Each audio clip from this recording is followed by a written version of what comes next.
How's it going? This is my new studio. I am so happy to kind of be back. I took a lot of time over Christmas break, over the new year, to set a lot of this up, and now I have something that I really enjoy. So I'm super looking forward to doing more live streams, making more videos, and just having the space to do it. That's really the biggest thing. So I don't know how many people are going to be able to join in, but hopefully it'll be a little bit more consistent, if that makes sense. And really, that's the whole end goal that I'm looking forward to doing is being more consistent with streaming. And that's the whole reason, like I set this up, to be more consistent with streaming, be more consistent with making videos, and having a space to do it. So I have a whole bunch of like cool little things that I'm excited to have and play around with and have a lot of fun with. But really the whole purpose is to be able to make better videos, make more videos, and just have fun doing it. So yeah, good evening, Project Gopher, and good evening, Nada Gilbert. It's both nice to see you both. Hopefully the evening, I think it's good. I think it's evening for both of y'all. But yeah, I don't know if I'm going to stay up until Tuesday's Laracon EU events, but I figured I'd just check in with everyone, show off the new studio, maybe code a little bit, check out the Laracon EU updates from yesterday, or I guess today, Monday, Laracon EU Monday updates. So many cool things that kind of happened. Yeah, Project Cover. I got a slider.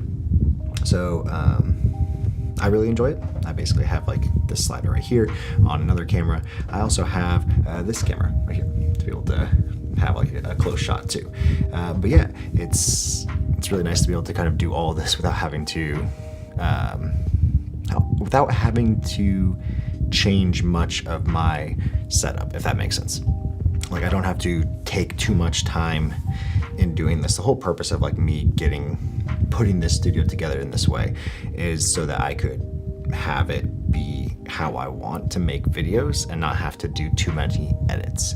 Because like I like editing. I just would rather make more videos than spend time editing, if that makes sense.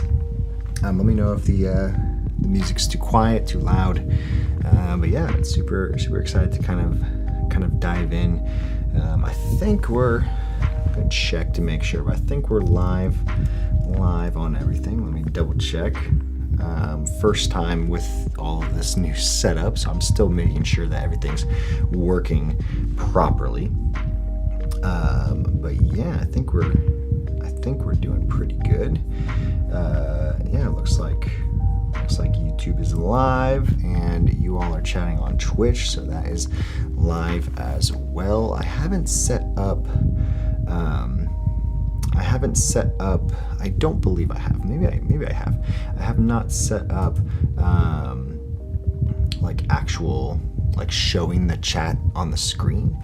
That's the only thing that I haven't set up yet. So I apologize for everyone. I am seeing your chats.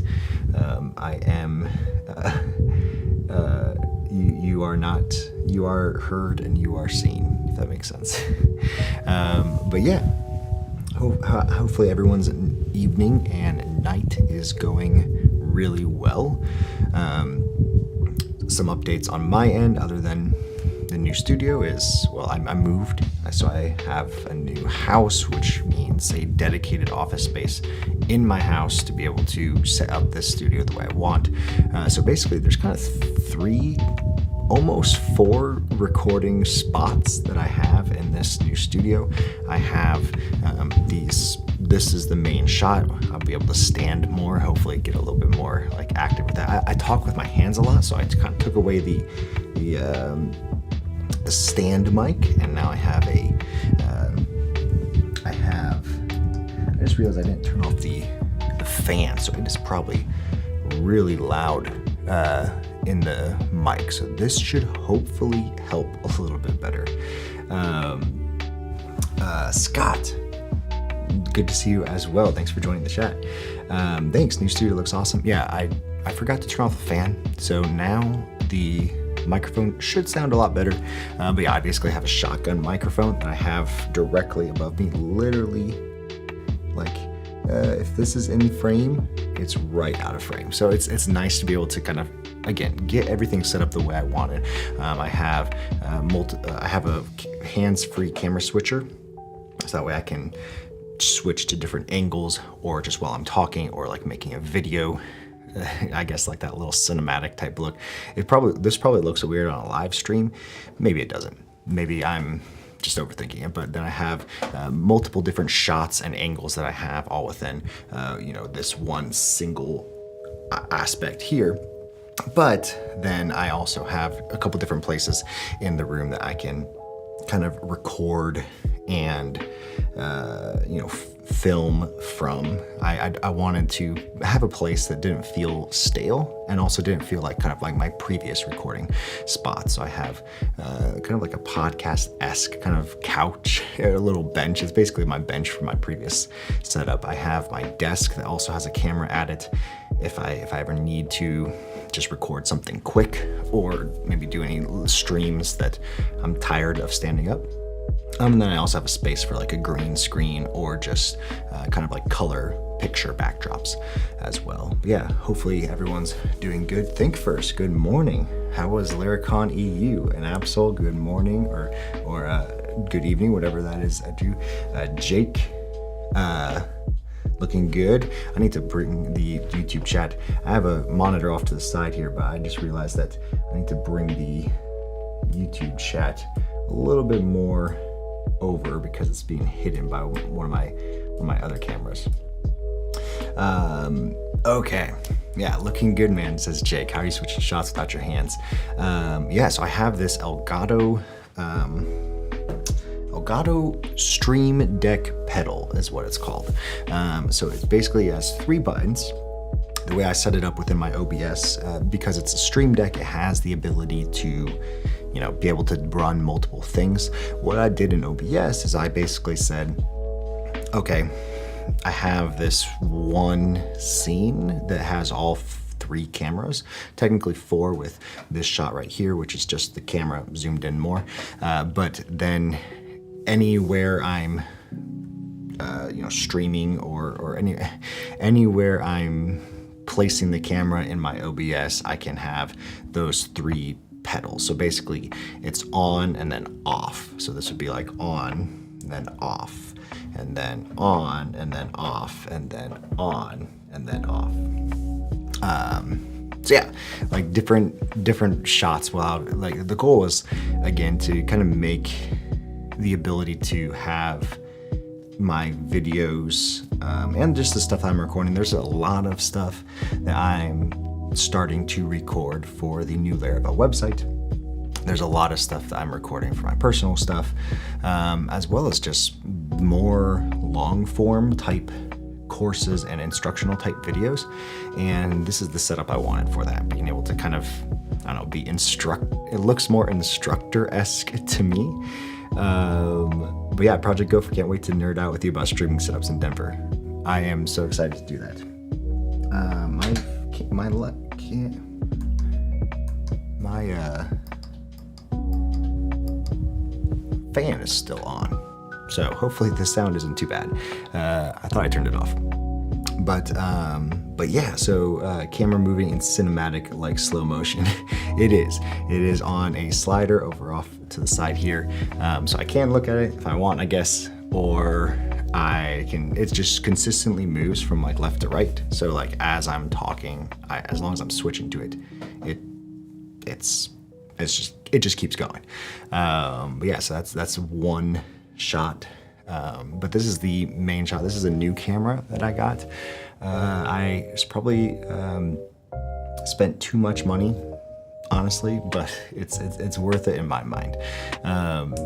This is the camera that I'm super excited for. There's a lot of cool nerd camera stuff. If anyone's interested in that, I'm always willing to talk about that, just because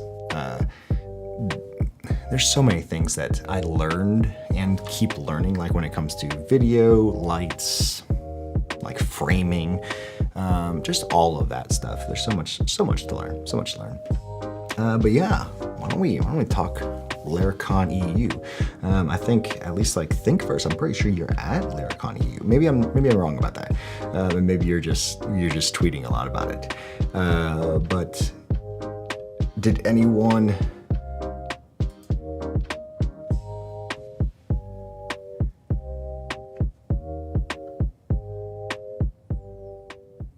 Is the music still too loud? Hopefully that's a little better. But yeah, did anyone, let me know if you can still hear the music, because I'm still getting used to like when is a good spot, like, or like a good setting, if that makes sense, or a good level for the music. So I got a new audio interface, actually. The Rodecaster Pro is what I'm using now, so that way I can kind of like manage audio levels down here. It's kind of out of frame. But yeah, hopefully it's not too loud. I'm still figuring out levels. I'm kind of just looking at like if it's where it's going in comparison to the microphone. But yeah, I'm going to pull up. I figured the best way to kind of take a look through things was just kind of like watch Taylor's talk from Laracon EU, because there was a lot of stuff that I want to just kind of like, chat about, and also just was really excited for as well. So I'm gonna pull that up. But yeah, then I figured I have a whole bunch of stuff I could either talk about or learn. I'm super excited. Free Flux, Scott. Yes, exactly. I'm super excited about that. For those who don't know, the new starter kits, which are going to be released February 24th, that Taylor just announced Monday, today for me, are going to include more Flux components. So basically, Caleb Porzio is going to release a lot of the Flux components that we would need for the starter kits, or that you would need for the starter kits, for free. So instead of having to pay for things like a layout, that's going to be included in the Flux free. Of course, there's going to be some great stuff. All the other additional stuff are still Flux Pro. They're still paid Flux editions. But yeah, Free Flux is a great one. Let's see. Grab where Taylor's talk started. We can maybe like breeze through some things together, no pun intended.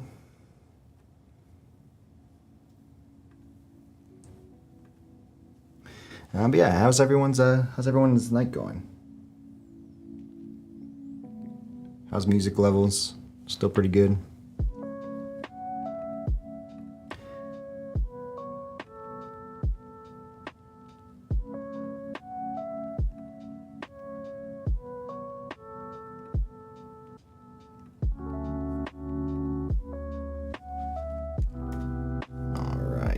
All right. Pop open this here. Sweet. So, going to mute the music real quick. Laravel. It's been about 15 years since I wrote the first lines of what would become Laravel. Hopefully that's good volume for everyone. And when I first started writing Laravel, I didn't actually set out to like create an open source thing, or an open source community or a framework that I was going to share with the world or any of that. I really just had business ideas, side project ideas, startup ideas that I wanted to build, and I wanted to build them quickly and ship them quickly.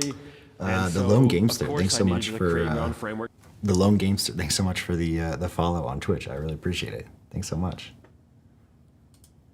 Levelers are good. Thank you. Thank you, Len. I appreciate that. Sweet. Yeah, I'm still figuring out all the little details, like stuff like I'm starting to record some videos in this new setup, but the stuff like levels, especially for a live stream, I'm still figuring out. Okay, what's a good? I'm trying to get a good baseline for things that are coming from.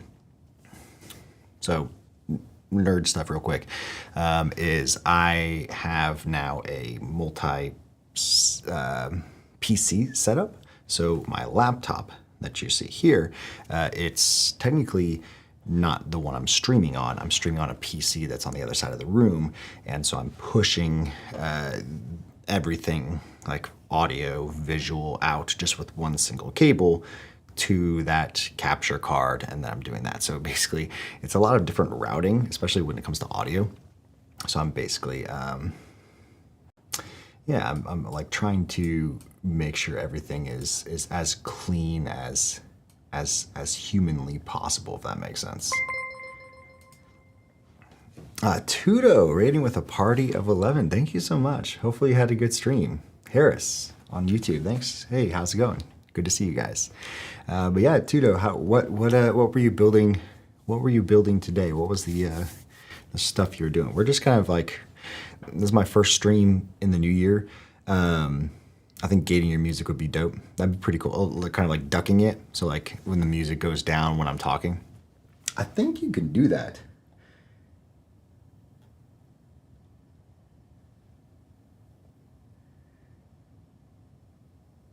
Maybe I can.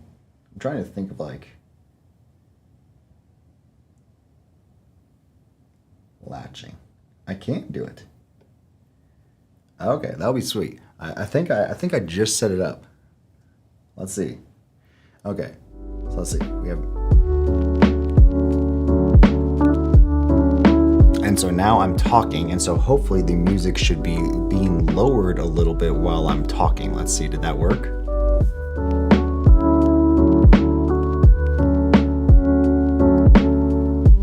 Okay, everyone, I'm trying to test out this like a feature of like where the music should be automatically lowered while I talk, and hopefully that makes sense. If it doesn't work out the way I'm thinking of, maybe it's not.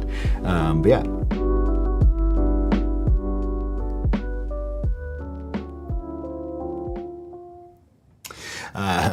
Yeah, that was that's a good point, Len. So I'll mess around with that a little bit more. It might not have lowered enough than it needs to be, but yeah, Tudo, hey, working on my TTS-Q panel, sweet, very basic OBS overlay, and now I want to make it reactive with Livewire, like butter. Sweet. Music should be lower when not talking though. Oh, lower when not talking. Okay, perfect. That would make sense. So probably around this volume.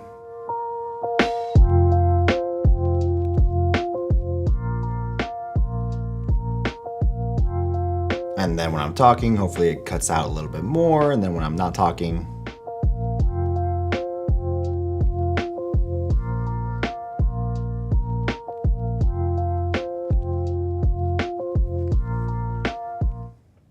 sweet.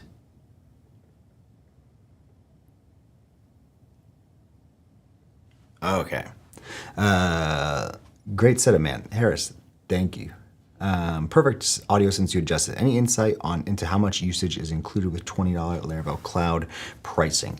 I do not have specifics on that insight. I just know that the usage is going to be discounted. I don't know if maybe we've even fully fleshed out like what is actually included. I just know it's not going to be the same as the free tier, for example. I would imagine it's enough. I would imagine that it's going to be worth the price, if that makes sense. But yeah, no specifics on my side yet. At least I know of. I could have missed something too. Ducking is perfect. Len, only legit criticism of you.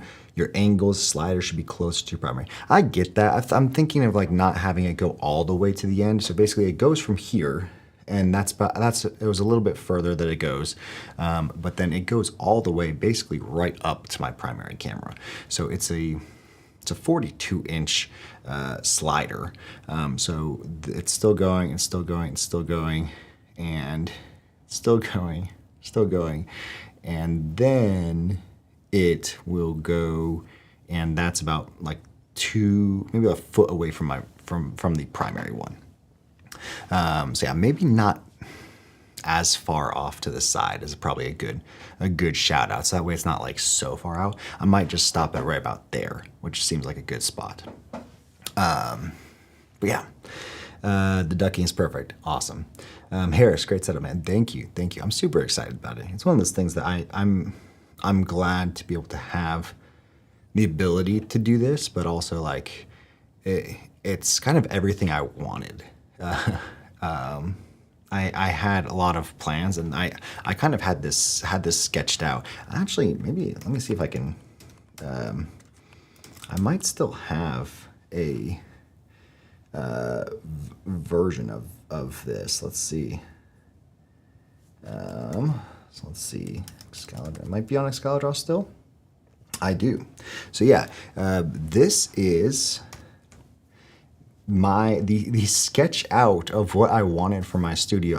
I made this when I knew I was going to move. I knew that I was going to get a room for my setup.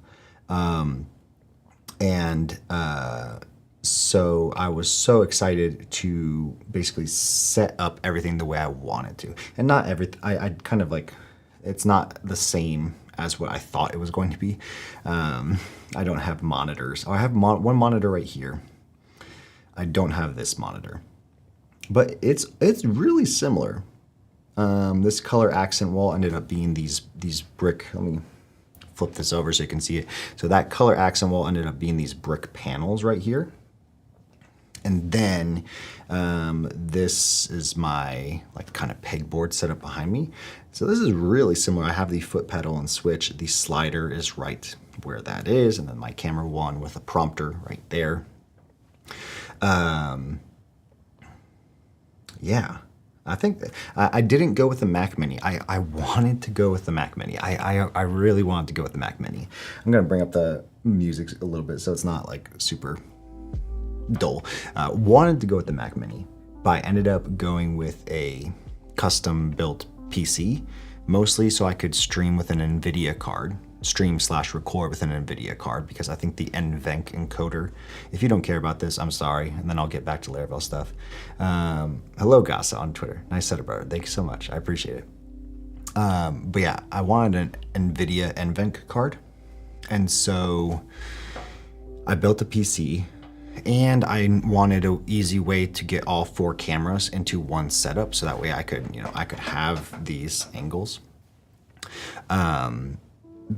And so I went with custom PC instead of Mac Mini. But I do have a camera here, and this is where my chair is. This is where my previous setup, like my old kind of like posters, like the create consistently, provide value, learn out loud. And then over here is a green screen that I can use for shots. I basically can just rotate this camera, the camera one that I am looking at right now, because that's the new expensive camera as well. I'm gonna catch up on some chat. How did I do that, Tudo? How did I do what? I might have missed it. Sorry. And Len, 42 inches. How much did you spend? This slider is actually not as expensive as some people might think. I mean, it's expensive if you're not doing stuff like this. But the slider is like. So for those who didn't see, this is the full slider. It's 42 inches. It's a GVM slider. I think the price is like $300, maybe $330-ish. It's not crazy expensive for what it is. And I've used them before in the past with my like church's setup. And so I was like, okay, I really want something moving. But yeah, it's probably too far, moving too far. But yeah, so I probably will start it like right here. That's probably as far off to the side as I want, and then I'll just have it move back and forth, because really you only need a little bit of motion to make it look nice, in my opinion. So yeah, maybe just having it go halfway. And the good thing is I can have it go halfway, even if I'm only utilizing half of the slider. I can tell it to only stop and go, or even go a little slower kind of thing. Oh, ducking. Yeah, I'm using a Rodecaster Pro as my new audio interface. And it has a set, so you can select the microphones and it will lower the input of other sources when you're talking, when those microphones are talking. So if I was to shut up for a little bit, you should hear the music go a little bit louder. I still have it quiet, but if I was to turn it up again,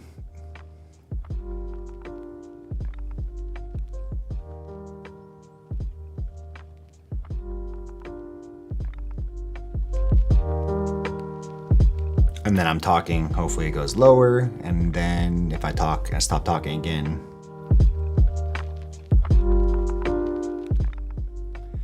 But yeah,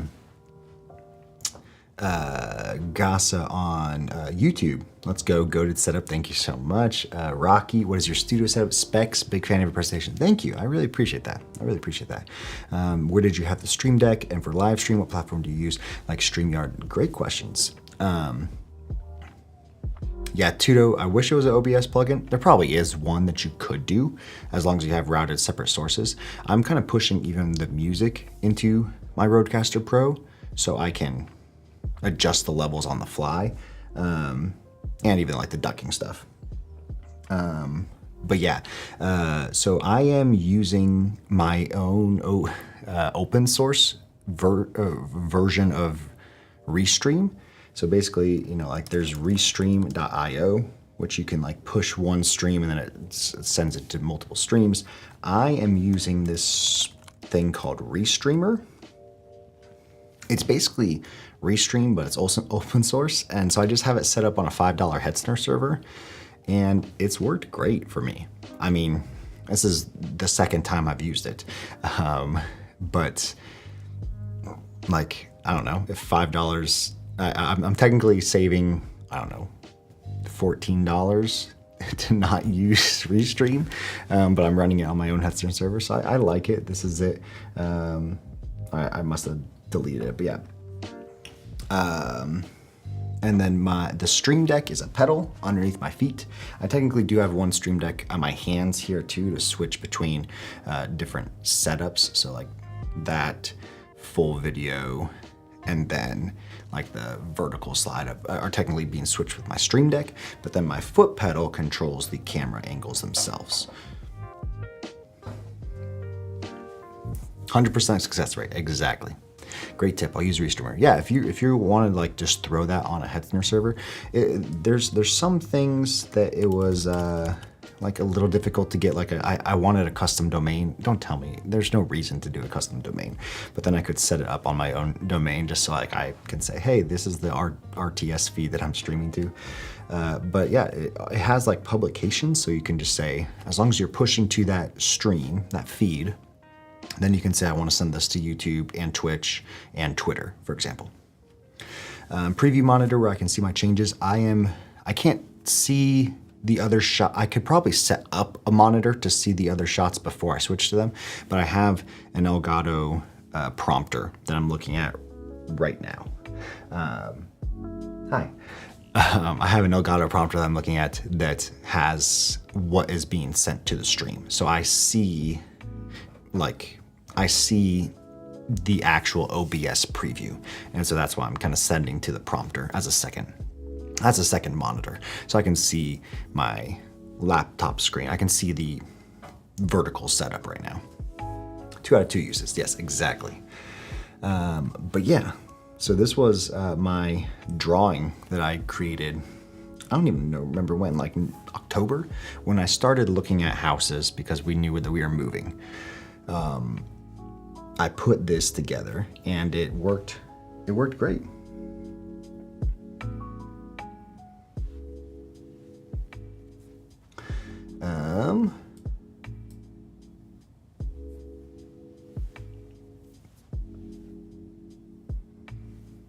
Yeah, I don't think there's like too much. The cool thing about like the setup that I have put together It's cool to me at least, is I didn't want too much on the floor. To have all of this in one room, I wanted to not have too much space that got in the way, like, because usually if you're mounting lights, you have these big heavy things called C-stands. And there's like non-heavy duty versions of them, but they're still like a base of a stand takes up a lot of space. Even if it's just a tripod leg, you still have to, it's a lot of space that takes up. So technically, I technically only have 2 things on the floor in terms of like stands for like my cameras and stuff. Other lights are mounted with these things called vari-poles. Let's see if I can pull it up. They're mounted with these things called vari-poles that basically I can run from wall to wall as well as from floor to ceiling and can mount stuff on it. So like the light that is over to my right over here that's kind of hitting this side is actually mounted on a pole, as well as like this main light that is hitting my face right here. The key light is mounted on technically in the air, as well as the microphone kind of stuff. So that way I didn't have to have C-stands that filled the space. But yeah, I use 50, which camera and camera lens to use with Camlink. So yeah, I'm sending all of this to, I'm sending all of these. I have 4 cameras, and then my laptop is technically going to a second capture card. So I'm sending all of it to this Elgato Camlink Pro, which is what I got, which is basically the ability to send 4 cameras into one PC at a time. In the past, I've used the Camlink 4K, and I still have one if I need it. But yeah, so it's been working great. But yeah, so that way I can technically have all 4 cameras on the screen. Like you could see all 4 angles at once if you wanted to. I just am kind of using this with the Elgato Stream Deck foot pedal as kind of like as a switcher in a lot of ways. Which camera? Oh yeah, this main camera, I've always shot. I say that like I'm a professional videographer. I'm not. I like video stuff, and so I've learned a lot over the years, but I've always shot on Panasonic, and the Panasonic Lumix G7 is the one that I've used for the longest time. I bought it. That was the one that I shot all of my YouTube videos on, streamed from, whatever. And I bought that 10 years ago, pretty much 10 years ago, maybe 8 years ago. 8 years ago, used, and it's held up great. It's a Micro Four Thirds, and so it was like a 14 millimeter pancake lens on it, and I still have that on my other setup. Actually, this camera right here is still a Lumix G7. Every camera is a Lumix Panasonic G7 other than this main camera. This main camera I upgraded to a Panasonic Lumix S5 2X. So this was like the bulk of my budget, unfortunately, but it's so worth it. The cool thing about this is it's not a Micro Four Thirds camera. It is a full frame camera, and it has the ability to shoot in 6K. So I'm technically pushing this to OBS in 6K. Why? Because there's this thing called open gate. So what happens in open gate is I have the ability to have more screen that I'm recording. It's technically a 4/3 aspect ratio, so that when I'm recording, I technically have more space above my head for these tight vertical shots. And then I can zoom in and not lose any resolution. But yeah, so those are the cameras. And then here about my microphone, I opted for a Sennheiser MK600, I think. Yeah, MKE600. This is the one I went for. So this is just a shotgun microphone that is directly above me, only about 12 inches from my mouth, pointed directly right here. So I was to put I'm literally covering it with my hand right now. But yeah, I'm not using anything to filter out noises right now. I haven't recorded too much while I think someone did something. I haven't been keeping up. CM Griffing, thanks so much for the follow. I really appreciate it. I always love checking out your streams. So thanks for following. I appreciate it. But yeah, I'm not using anything to filter out noises. I'm just using the the Rodecaster Pro, and I have like a little bit of like gate and stuff like that on it, but just super minimal. The bad thing about a shotgun microphone is it picks up everything because it's not directly right in front of my face. I still have my other microphone if I need it, but the cool part about it is like I kind of soundproofed the room as much as I could. I have this big huge blanket over the door so that I don't hear my kids, or that I don't hear my kids on the video at least when I'm recording stuff. So that was the whole purpose of doing it in that way, shape, and form. So yeah, over this door I have this kind of like a huge sound blanket, and it's kept the sound out fairly well, at least for the recordings that I've tested on. But yeah, I could literally,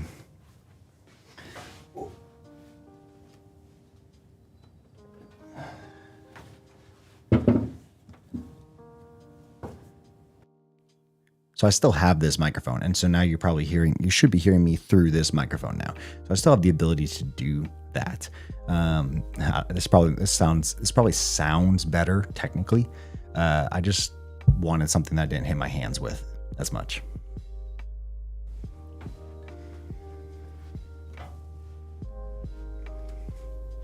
But yeah, how about the camera lenses? Oh yeah.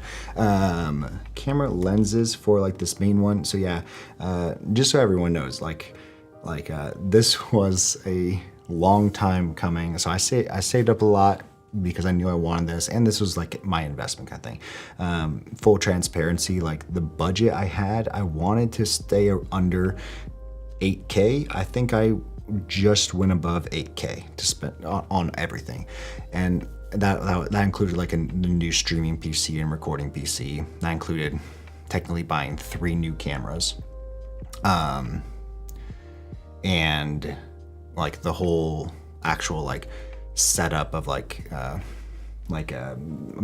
like 2x4s and like the Vari-poles and lights. I reused a bunch of stuff, but I also bought a lot of stuff too. But yeah,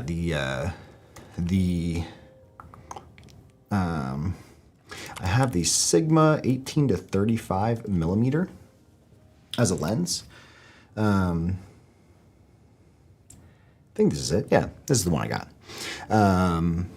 on the main camera. And the cool thing is, you would think, oh, I have like so much I'm showing. It's such a wide, angle.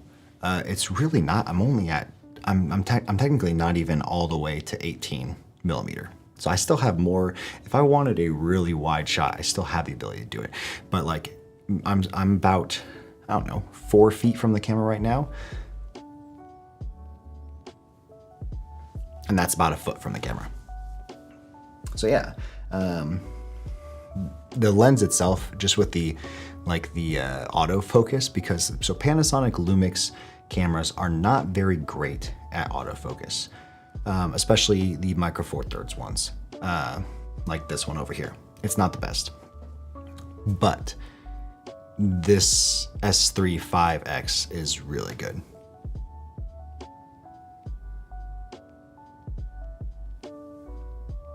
Like it's pretty fast. I like it, and that's with that's like not even technically a Panasonic lens too.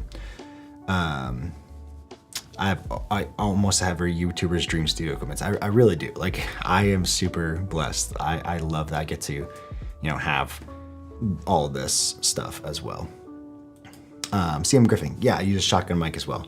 Okay, I didn't know you should use a shotgun. Awesome. It's always hard to tell if people use a shotgun or they just have if you have a tight enough shot and you have like a SM7B kind of like out of frame. I know a lot of people do that, but that's cool. I love that. Sennheiser for stream, and the MKE. Oh, the Audio-Technica ATH. That's an awesome one too. I think I have another one of those. I tested the Audio-Technica and the Sennheiser, and I felt this one sounded better on my voice. Yeah. Sigma ProArt 16. Yep. Sigma lenses are great. I'm not a camera guy, but I've learned a lot just from like wanting better stuff. And Sigma, everyone tells me, at least, and the things I've learned, I guess, is like Sigma is like the almost professional quality for not professional price.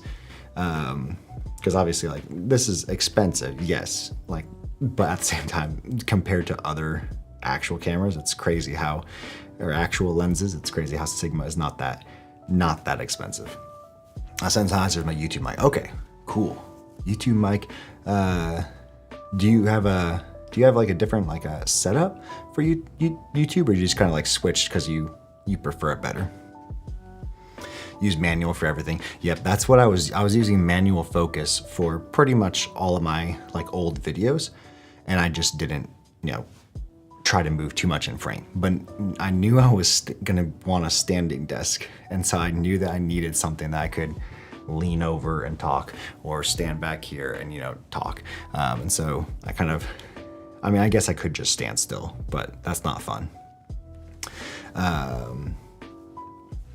Awesome. So the Laracon EU. Laracon, like every good programmer does. a little quiet maybe. But as the months went by, the framework kind of became my passion project. It kind of became the goal in itself. And I got so carried away with just making it as incredible to use as possible, as easy to use. Totally separate setup for YouTube. I have a Blackmagic 6. Ooh, nice. If I didn't just know enough about Panasonic, I would definitely do a Blackmagic. I don't like Sony. I mean, I say that as if I've like tried everything.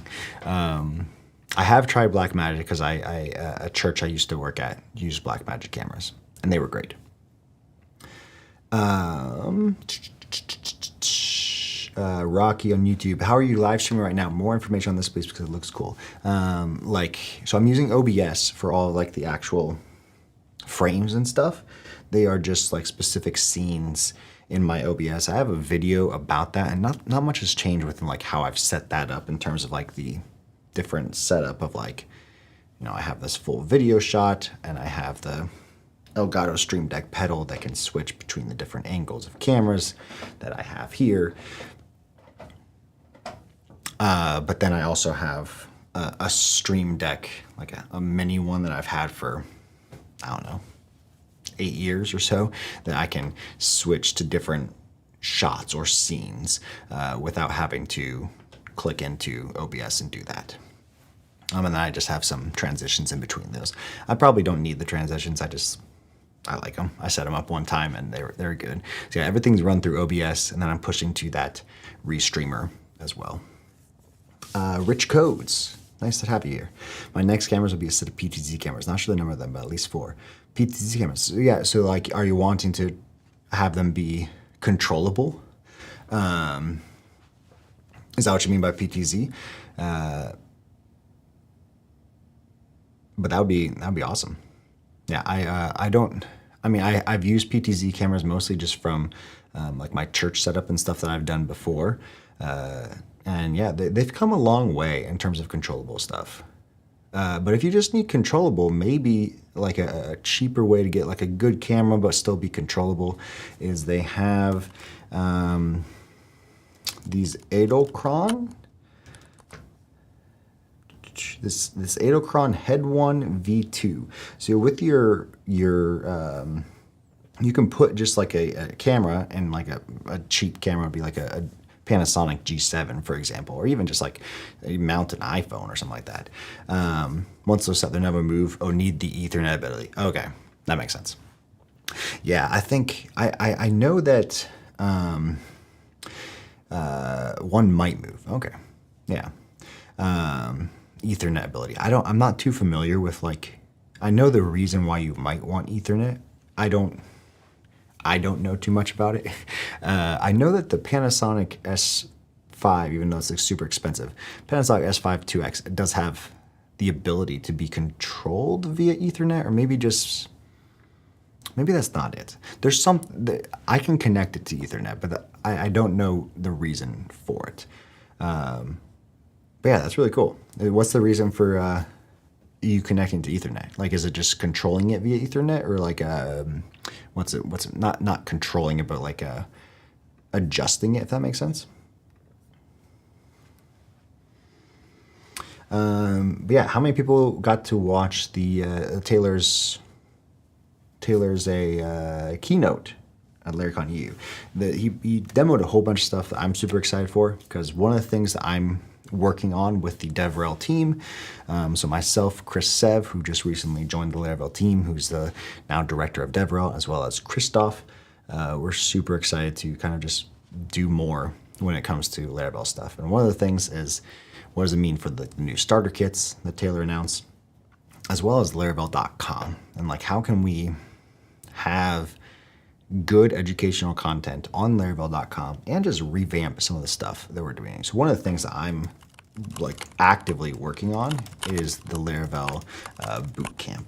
So for those who are either new to Laravel, or maybe you're not new, this is kind of like a hidden gem in a lot of ways. I've always pushed people to it because I think it's one of like the best ways to actually get started learning with Laravel, because it kind of shows you everything that Laravel has to offer without changing anything, if that makes sense. Like you have all the stuff that you want to build your first Laravel application from start to finish, but it's a little outdated because it was written almost a year and a half ago, maybe close to 2 years ago now, and there's also so many choices.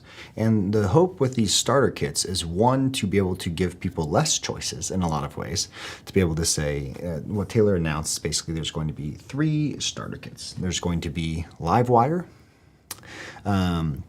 which I don't know if he said, but it's actually going to be Volt with class-based components.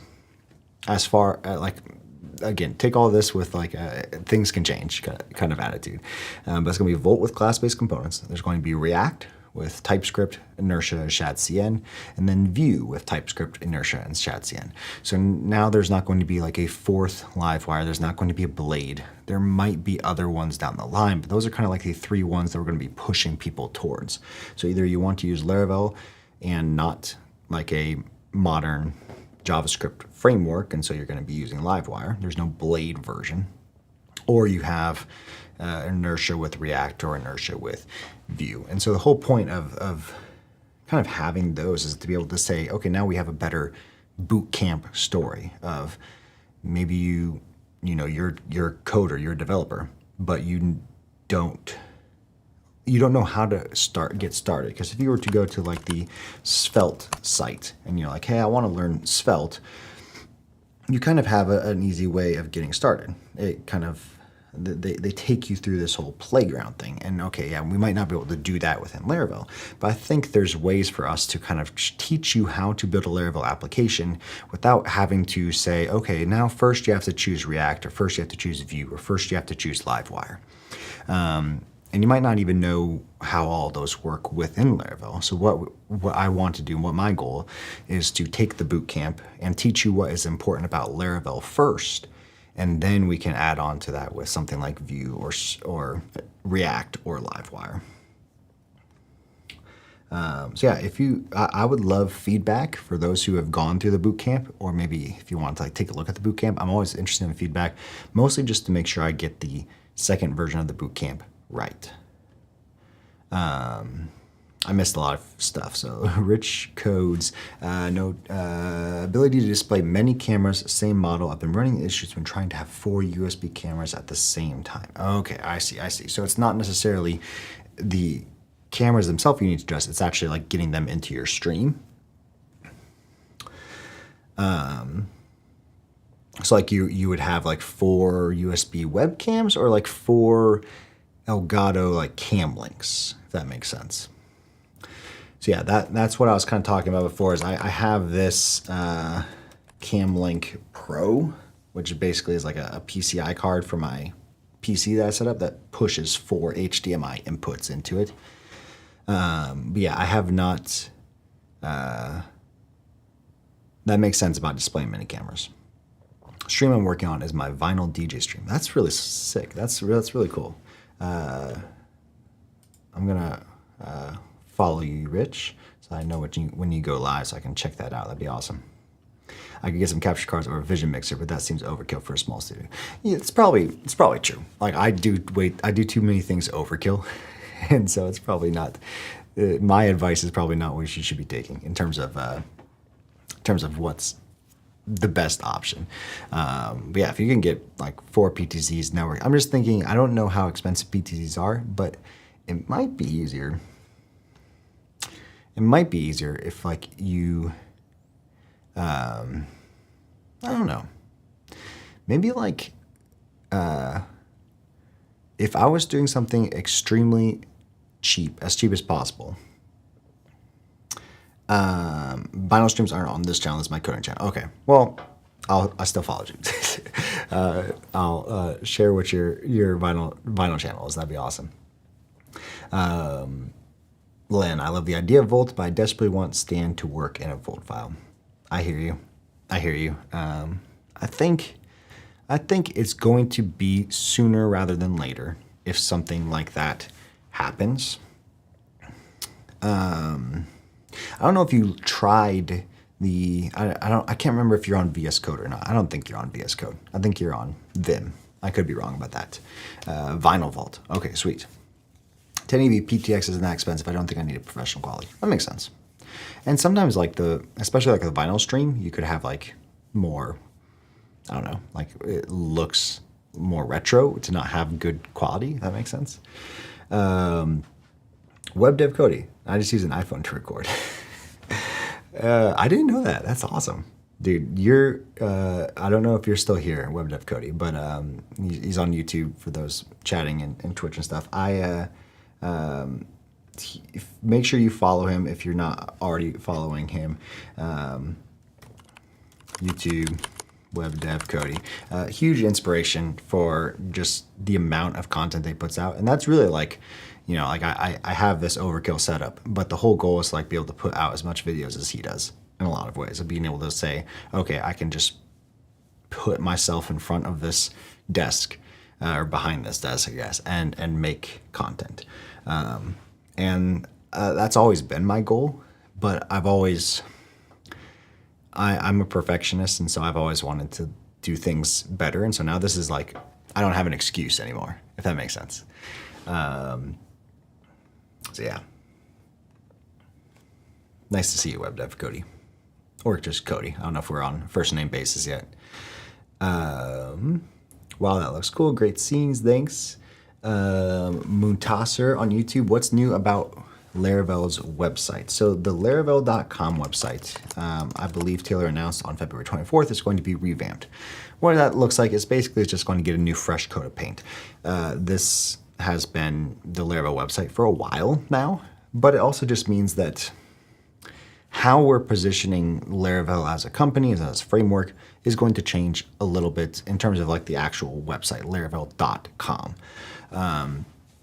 You know, because it's a lot of showing that Laravel is not just the framework that you need to build the things that you want. Just like Taylor said, like his whole goal at the end of the talk, maybe I'll just skip ahead to that one, to that part. This is really good. Yeah, this one right here. You know, the painting we started painting a year ago starts to really come together. A complete web development ecosystem that this community deserves, that I've always wanted to ship on myself all those years ago. We have an incredible backend stack with the framework. I think he gets a little emotional stack here. with Live I could be and wrong. Inertia, and I can't wait to get it in your hands. There's going to be more work to do. This is just the beginning for a new era of Laravel, for Laravel Cloud, for Laravel Nightwatch. We're going to iterate on these things, but I'm incredibly proud of where they are today.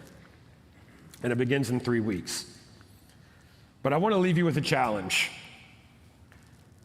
We must ship. And that goes for all of us. This year, we're embarking on a new journey together.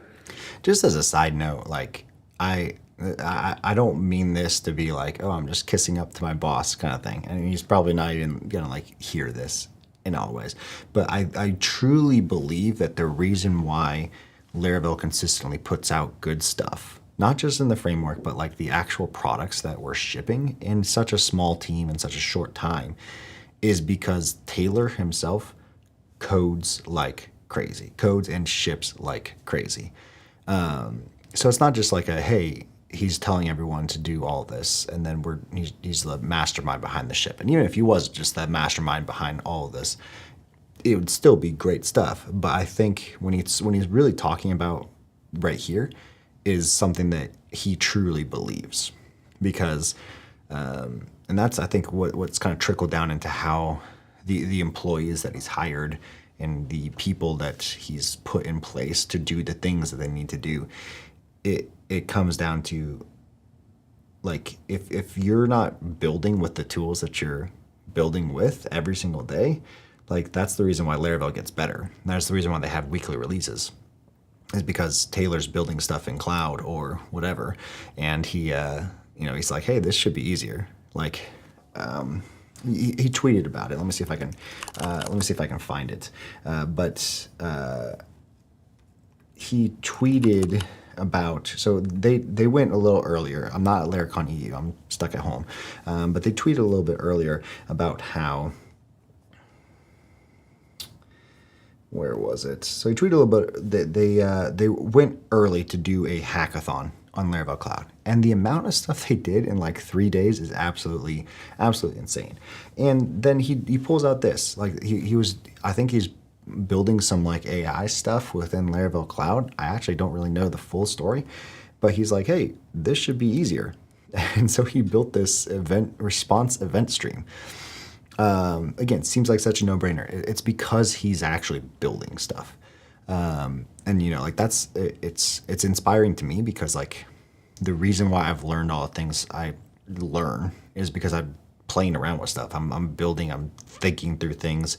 Even this whole like studio setup is because I'm like, hey, I want this particular setup. How do I do this? And so yeah, when he's giving this kind of phrase at the end of like, we must ship, he actually means it. He's not just telling other people to do it. And 2025 will be a historic year for PHP. It'll be a historic year for Laravel. And I hope it'll be a historic year for you. And I challenge you to create something, to create anything, just to dream big. And we want to give you the tools to ship it. You could ship a package, you could ship a video, you could ship a blog post. It doesn't have to be big. I think the most popular function in Laravel has to be the DD function. It gets used more than any other function, and it's tiny. But it's try to ship something. What can you ship this year? Because I didn't know PHP when I first started learning Laravel, I thought DD was a PHP function. So when I was working on a strict PHP thing, I tried to use DD, and I was like, this is not a function, guys. Good morning, Alexandru. Nice to see you. Hey, Chris. Nice to see you as well. Rocky, regarding Laravel, I recently used Livewire for client. It feels a little bit slower compared to Inertia, UX like loading, etc. Yeah, harder to debug, and I would say so. It can feel slower, probably because a lot of the times you're thinking, I need to do everything on the server in a lot of ways, and because that's what Livewire is, it's connection to the server. So it's slower because you're not doing all the things that you would normally do on the client with an Inertia app. And so you're kind of stuck with, like, in Livewire, you have to use Alpine if you want only client stuff. So I think that's when it like can feel slower. I would say the request from an Inertia, if you're just talking about, hey, an Inertia post request to a backend and getting a response, and a Livewire post request or method to the backend and getting a response, they should be exactly the same, because it's Laravel on the backend. Harder to debug. Maybe. I don't think so, though. I haven't had that to be the case. Yeah, I'd love to talk through that more. Chris, do you know if Reverb will work with Cloud from the start or perhaps later? So Reverb currently does not work within Laravel Cloud in the sense that you can't host a Reverb server in Laravel Cloud just yet. But that is probably not going to be the case. Even if that's not the case by GA, it's probably not going to be the case for long past GA, in the sense that I know the team wants to have options for cloud, so that way you're not just relying on like something hosted on Forge or somewhere else. And so maybe a hosted cloud might be part of that, or maybe just being able to say, hey, I want to have this be hosted on a on one of my workers or something like that. So not currently, but I don't think that could not even be the case by GA, for example. Cody, need to try Laravel for a full month update? Yes. I'm surprised you're still up. I know you stay up late, but I'm super happy you're here. Thanks so much. But yes, that would be awesome to have you try Laravel for a full month. Like, I know that you built that like small app that 1 week or weekend and stuff like that. But even since you tried it, Theo tried it, and then we made a bunch of changes, at least in terms of like the actual like setup and stuff like that. But yeah, I'd love to see you try it, especially with like Inertia 2, because like if you were to use React with Inertia on the front end, it'd be nice to see you try that.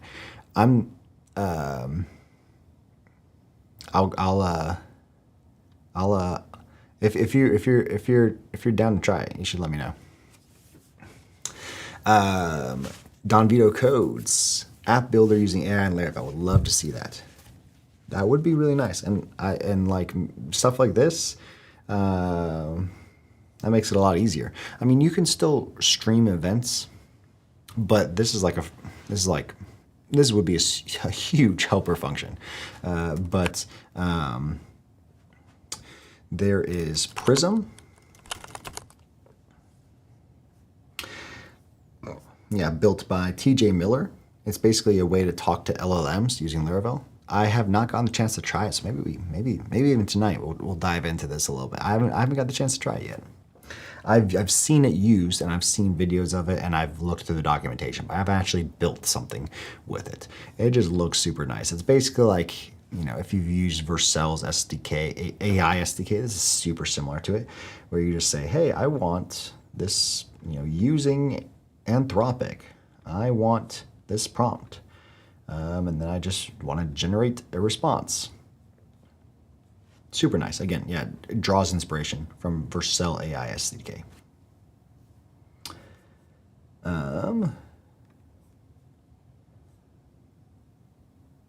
Thanks for the clarity. Yeah, of course, Chris. And again, all that could change within like literally, I don't even say this like to be dramatic. When the team went to like we see all this, they did, maybe they didn't actually, maybe Taylor didn't actually say they were hacking on Laravel Cloud, but he said like ship or die here. Like they were literally just building, they went early to try to build as much stuff on Laravel Cloud as possible within the 2 days before Laracon EU. And within those 2 days, Laravel Cloud literally is a completely different application. Like, I don't think half of this on this page even existed before 2 days ago. I mean, there was, of course, like designs and like, linear requests for it and stuff like that. But yeah, all that to say, what I know about what Laravel's Cloud's plans are gonna change drastically within like the next week, just because of how fast the team ships, which is a good segue. I believe that giving people the most powerful and productive web framework is an incredible privilege, right? Enabling someone to create web applications quickly and to ship them to the production, to ship them to their friends, to ship them to their customers, is life-changing in many ways. The ability to create something out of nothing, seemingly, out of your own mind and ship it to production. It's incredibly inspiring to me, and Laravel Cloud and where we're going with Laravel, I feel like, is the culmination of that vision that I've had for Laravel for so many years. And, I want to tell you a quick story from Laracon US before I wrap. After I first unveiled... I can't tell if this is Taylor getting emotional, but I think this is the first time I've seen him, at least on video, get emotional. I haven't got to spend too much time with Taylor, but this is a really good story. Laravel Cloud. I was kind of in the crowd mingling, and this guy comes up to me with a journal, and he has a pen, and he's like, "Hey, I want you to write me a message." And I'm like, "Okay, this is a little awkward, but I'll just roll with it." And he says, "I was recently laid off, and what would you write to someone that was recently laid off?" And my mind was just like blank for a second, right? Just like a deer in headlights. But then I took his journal, and I wrote, "I believe in you," in the journal. And that's really the message I want to leave with all of you as we ship this new platform is, I believe in you and I believe in us as a community to build really amazing things. And we've been working super hard on making that possible for you.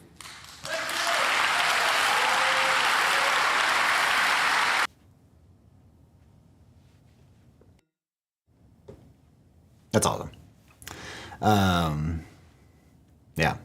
I think like what he's like saying here is like completely true too. Is I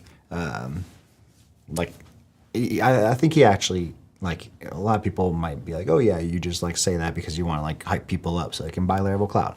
No, I think he really believes that, of saying, the whole goal of like building Laravel or like having Laravel Cloud or all this stuff is to be able to ship things faster and give you the ability to build things better.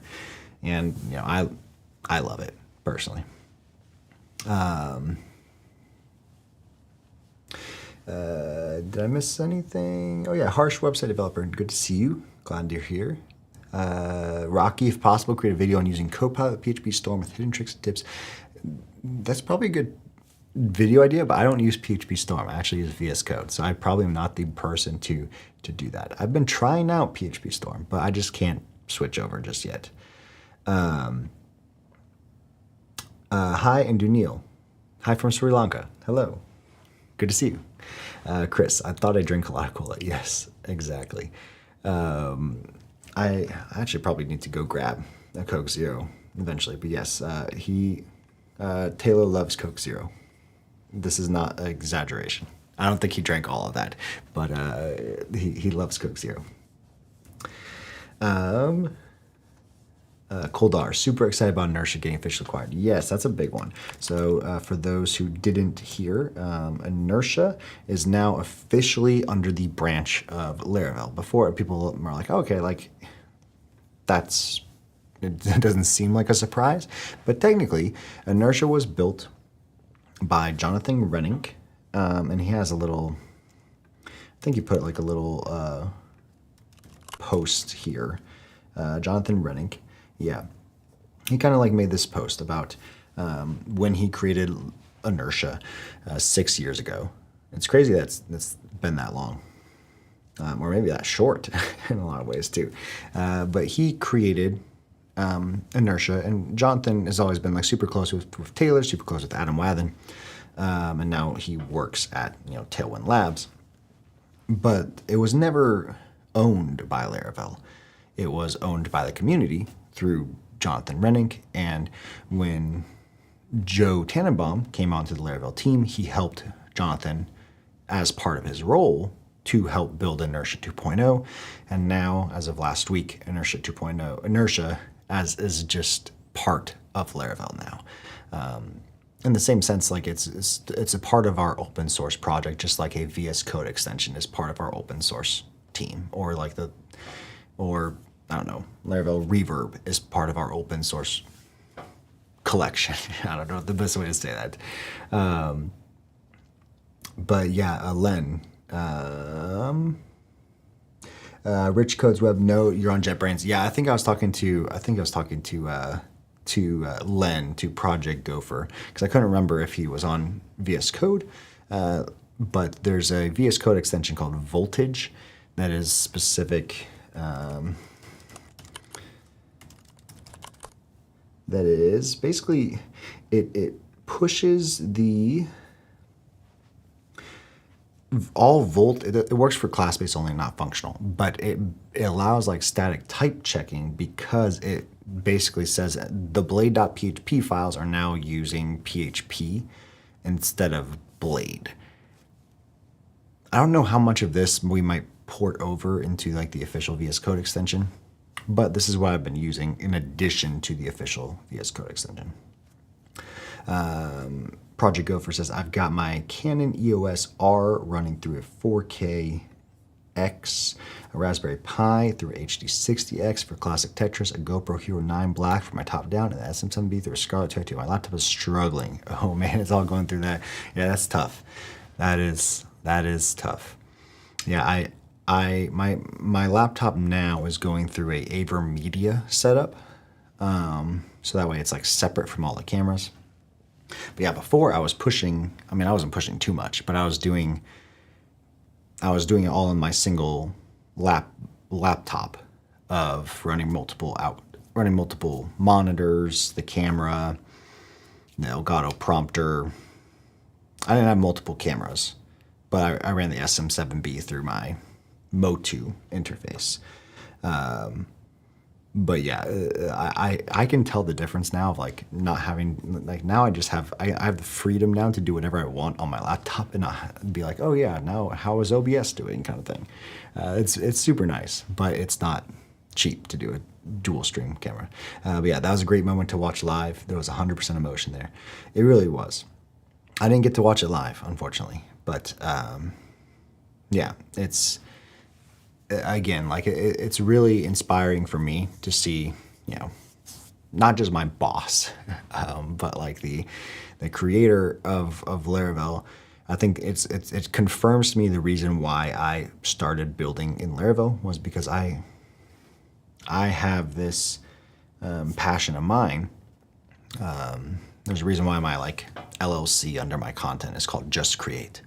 And I end a lot of like YouTube videos with the phrase like keep creating, because it's important to me. Like the fact that one of the things I've always appreciated about Laravel is it gives you the ability to build things and to ship things and to create things.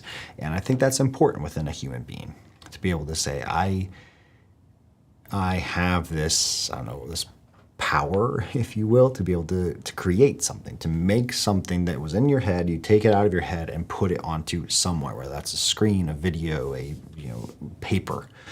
And just hearing Taylor say that means a lot, because that means that, I don't know, it's, I don't want to get too emotional, but like it means like this is what it resonates with me because that's what I believe too. Jagar on Twitter, like Livewire initially was only Caleb, now it's first party Laravel package. Yes, except Livewire technically isn't a first party Laravel package. It's still technically owned by Caleb Porcio, by Livewire Labs, or I forget what he calls his LLC. I think it's called Wireable. But it's technically, even though Livewire documentation is on Laravel.com, I could be wrong on this. I don't think it's technically owned as open source part of Laravel, because like the GitHub repository, for example, is just Livewire.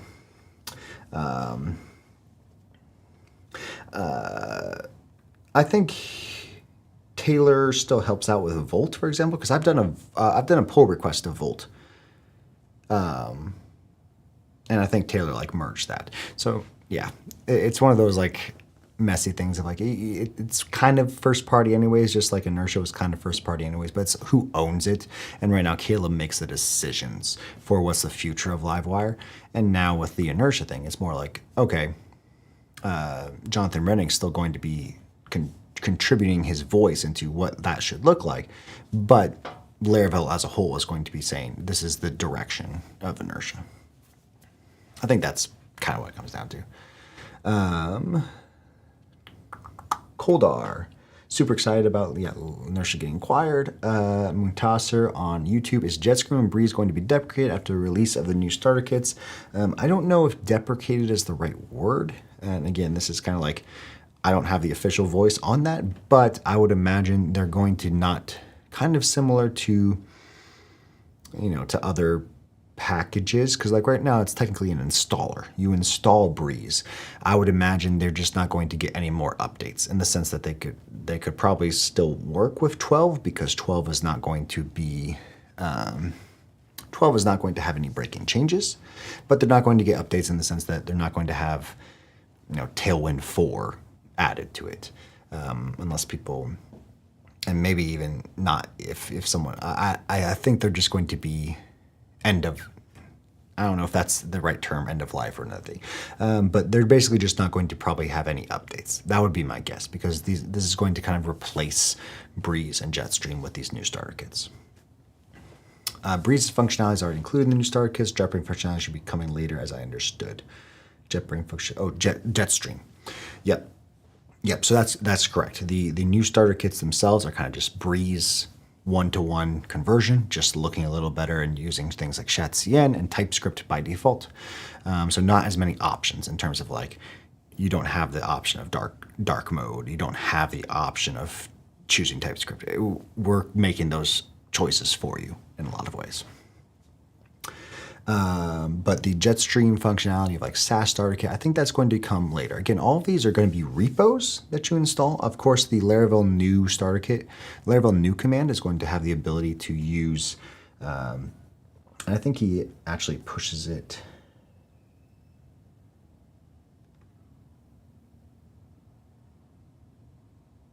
Let's see. I think he actually says in this video. Popular today. Things like ShadCN or like Flux. So we're changing that in our new starter kits to make it incredibly fast to build great front ends and full stack applications. But rather than talk about them, let's just give the new starter kits a test drive. All right, so I'm going to jump out of my slides. Let's see here. Let's go to, we're in our code directory. I'm going to make this a little bit bigger for you. He's going to use the Laravel new installer. And so the Laravel new installer in the future is going to have the option of these 3 starter kits, but probably anything above that. So Jetstream-like functionality, SaaS, a blog, whatever you could do, it's going to be pushed to have to be more repo-based. And even these are technically repo-based and not package installer-based. That's the biggest change, is they're going to be package or not package-based like Breeze and Jetstream currently is. They're just going to be, hey, you clone this repo, so you could use the Laravel new installer, or you can just clone this repo and then do with it as you please. And so in the future, there's probably going to be more, subscription repo that you clone, and an AI maybe repo that you clone. Again, no set in stone plans of what those each are going to look like, but it's going to leave more things open in the future without having too much customization. All right, so let's. Pong GDK, hey, good to have you here. First time chat. Thanks so much. I'm glad you're here.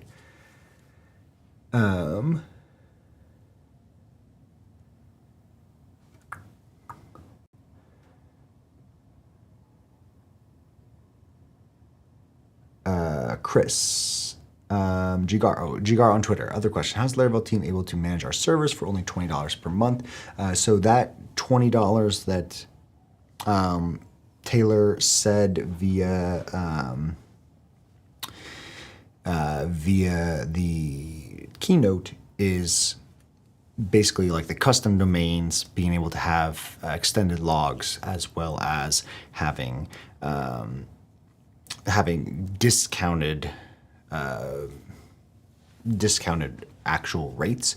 So technically $20 is like the base pay, and then you're going to pay on top of that for what, like, your usage costs. They're definitely going to be discounted usage costs for your server.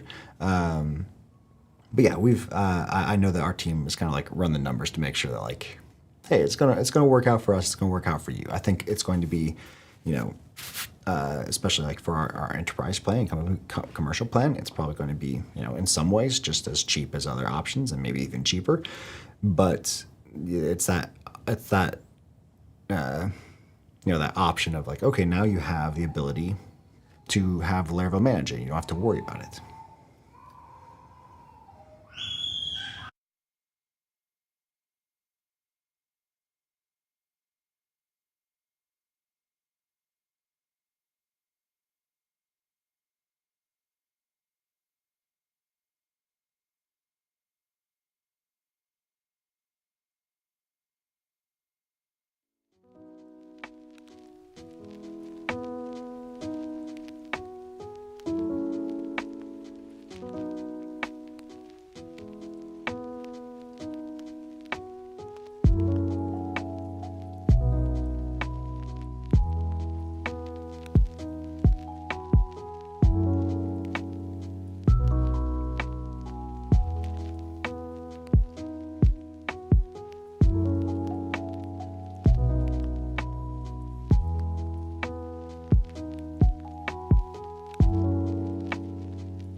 All right, I am back. My one of my kids woke up, so I was making sure she was okay. The baby woke up. But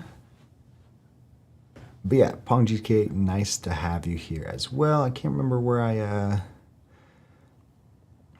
I left off. I think I was going to talk about, oh yeah, Chris. Chris said, do you know how much about some things getting announced today on day 2 that you've had to keep hush about? I do know what Aaron Francis is going to talk about. I don't know when his schedule is. I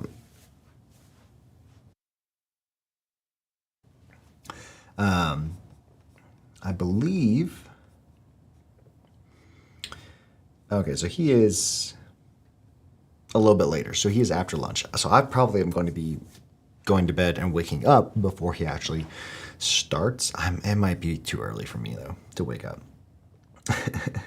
But so I do know what Aaron Francis is going to be presenting on. I know what it entails. I feel really honored. He had reached out to me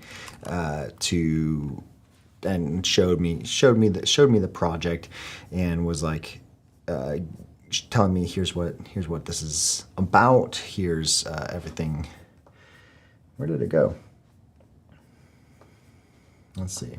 Oh yeah, so he had told me the project. He had shown me what it was about. He had given me a demo.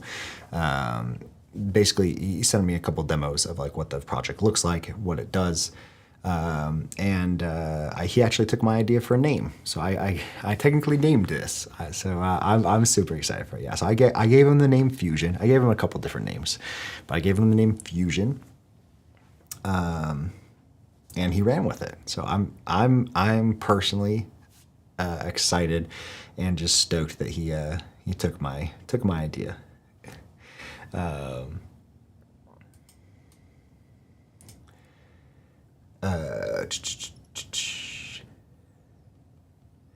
yeah, I think you're going to be for those who like Inertia, and for those who, I don't know, for those who maybe wish Inertia didn't seem so disconnected to write as a front end. There, I'll say it like that. But definitely check out his talk. It's going to be amazing. I think people who love Inertia, people who love modern JavaScript framework, modern JavaScript in general, his demo is going to be in Vue, but it's going to be built. The possibilities are endless.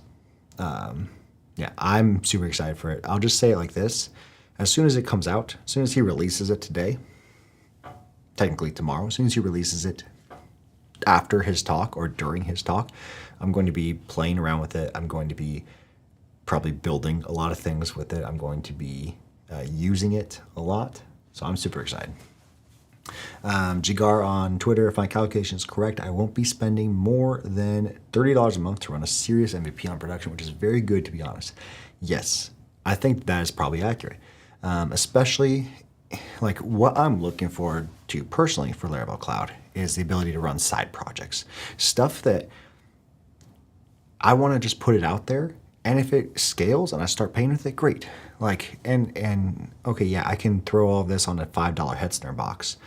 But then I forget about it, and now I'm paying $5 for something I don't really need to pay $5 for.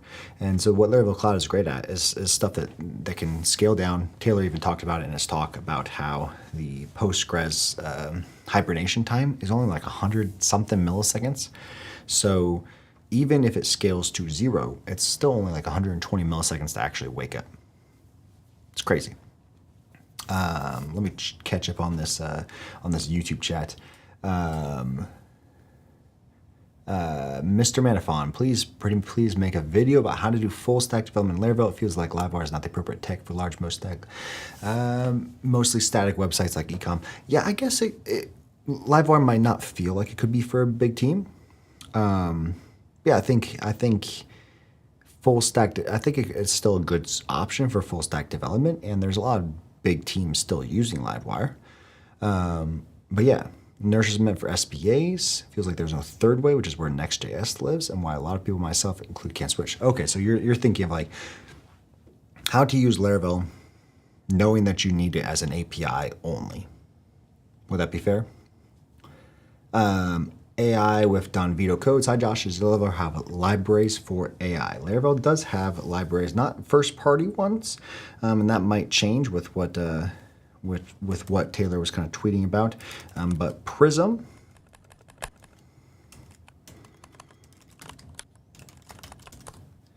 by Echo Labs, which is TJ Miller, is basically like a SDK for talking to different providers with AI, all within Laravel. I kind of just talked about this, so sorry for those who are repeating it, but basically, you basically have like the Vercel AI SDK, but specifically for PHP and Laravel. Super awesome.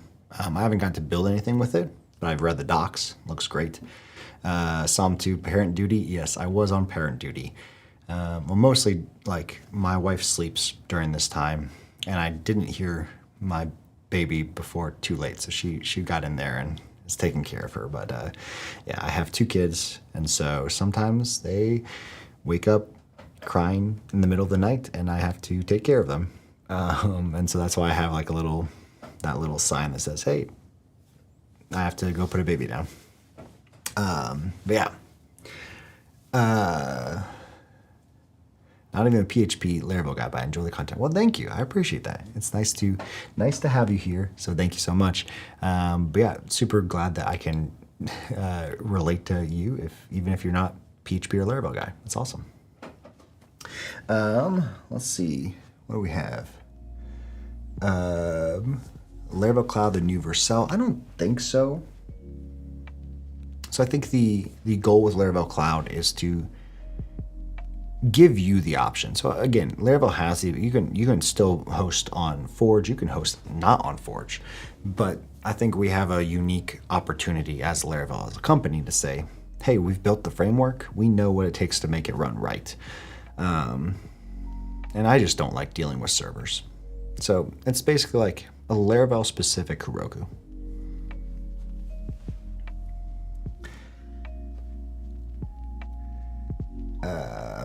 That is the idea. Yes, says Mr. Manafon. Pong GDK on Twitter or Twitch says, I'm almost done with my first side project using Laravel Next.js. Awesome. That's great. That's great. What are you building? Yeah, I think most people don't. Most people, I guess, like in a ways, sometimes forget that Next.js is a great option with Laravel because, let's say you need queues. Well, you could use a service provider for that, or you could just use Laravel as your backend, connect it with Next.js. You could use Laravel as your, now you have a database, auth, queues, and like it might not be as easy in some way, shape, or form because you're technically just talking to an API as something like a clerk or something like that, but you still get everything you might need while still utilizing everything that you like within Next.js. So I think it's a great option. Hope we don't get bill shock. I think that is specific AI with Don Vito codes. Yeah, I know that's something that the team is aware of in the sense that there's specific ways to both shut it off after a specific time if you don't want to, or scale it down, or stop traffic after a certain time. They're already aware of like those horror stories and don't want that to happen. So it's on their minds for sure. Native AI libraries for LLMs in Laravel. What do you mean by that? Native AI libraries for LLMs. Are you kind of talking about like that Prism one that I shared? Was that, or are you meaning like, or like Hugging Face, for example, like within Laravel? Most of the time, I would probably, I don't know. I'd love to know what you mean by native AI libraries for LLMs. If it's just like that Vercel AI SDK that I kind of showed, like within Prism, that's probably the best one currently. It's not first party, but it's one that folks on the team have used.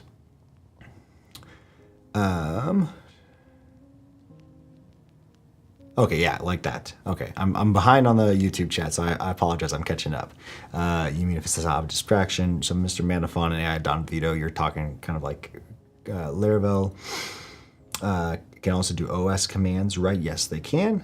From the file system, copy files to another service. Yes, exactly. That is possible.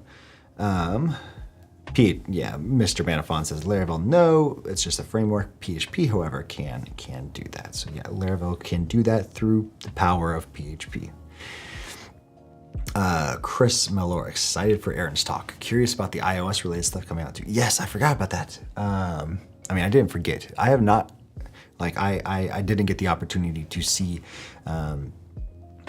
much of Simon's talk or stuff yet, but I'm so excited. I'm really excited. So that's going to be my second favorite talk of the day for sure. That sounds mean. That's going to be the one of my favorite talks. We'll say it like that.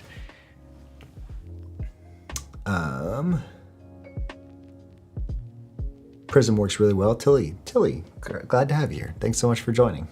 Tilly the Coder, everyone on YouTube, has a great YouTube channel. A lot of like incredible long form type content of building things with Laravel, with Livewire, with Vue and Inertia. Yeah, make sure to follow and subscribe Tilly the Coder on YouTube. So that's YouTube. Tilly the Coder. Like, look at this. Build a Twitter clone with Livewire 3 and Laravel Reverb. And then here's like a Shadcn starter kit with Inertia.js, and like here's a filament one. A whole bunch of great content. And Tilly deserves a lot more love and subscription. So be sure to check out Tilly's YouTube as well. But Prism works really well, you say. I use to generate alt text for images on my SaaS app. Great, sweet. I need to actually build with it. I know Taylor's played around with it, and Nuno's played around with it on stream, but I like, one of the things I like about something like this is being able to switch providers if need be. So being able to easily say, you know, this particular function I want with this, but this particular function, or maybe even like on a whim of maybe I'm getting errors from OpenAI, so we're just going to switch over to Claude or something.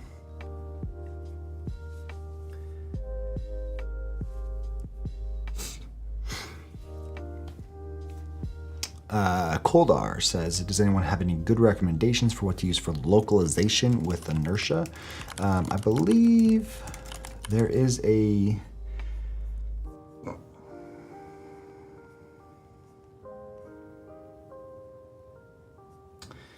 trying to find it now. I believe there's a, maybe it's this one. I thought there was one from Spotsy. Maybe not. But I'd love to hear your specific use case. Maybe I can talk to our team and see what's actually needed there, I should say. Nada Gilbert on Twitch says, any plans on adding Svelte to the starter kits at Laravel?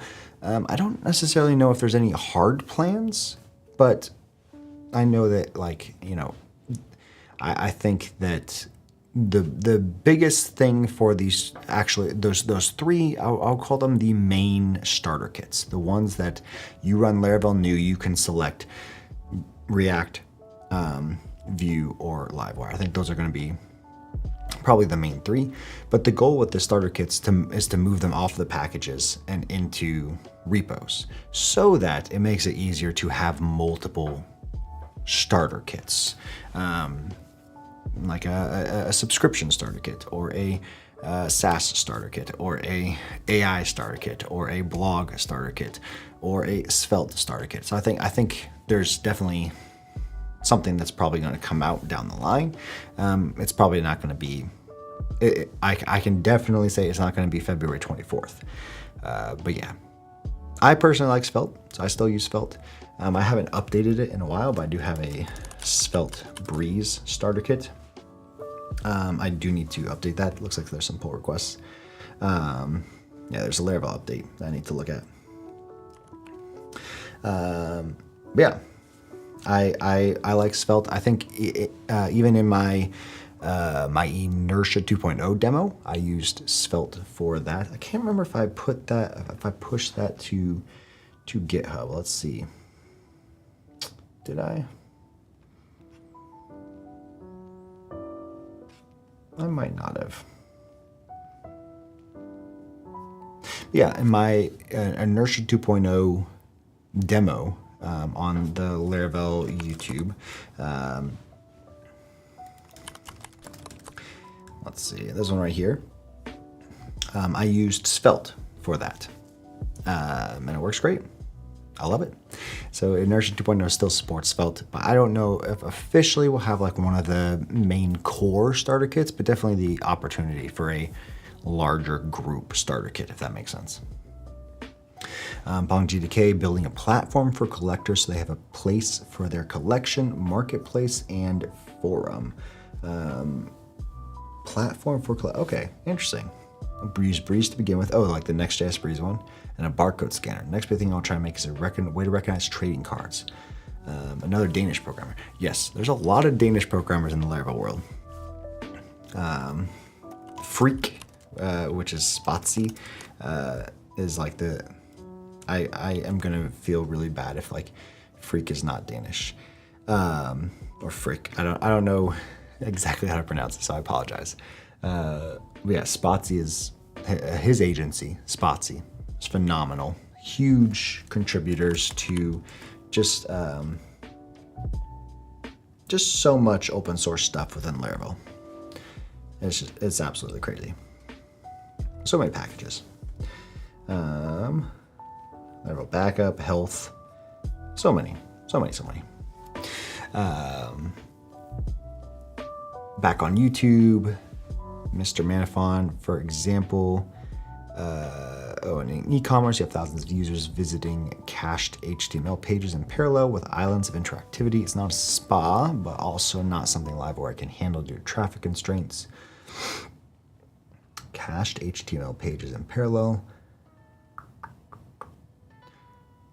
Well, I mean, Livewire could handle it too, right? I mean, like it depends on what the islands of interactivity would be. I think like if a server rendered application can handle it, I think Livewire could handle it. I don't think there's any issues with that there, for example, because you can just cache everything, and even Livewire has computed properties. Which are something that are very underrated in the sense that computed properties you allow to access specific values and you can cache them for future use during the request. I think a lot of that within Laravel's caching features can make something like that better. I mean, I'm not saying that Livewire is better than something like, Next.js with like an API or Inertia, but I think it's definitely possible. Because even within Inertia, like 2.0, you have the ability to have the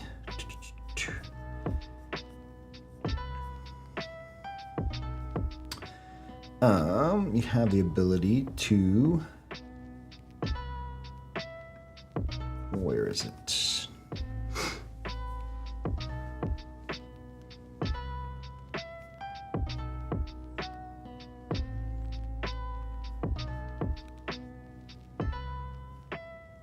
Yeah, you have the ability to like prefetch specific links, but then also like cache them for specific opportunities as well. But yeah, pretty much like any props, like deferred props or anything like that, you have the ability to cache when you're sending them via Inertia or just within Laravel too.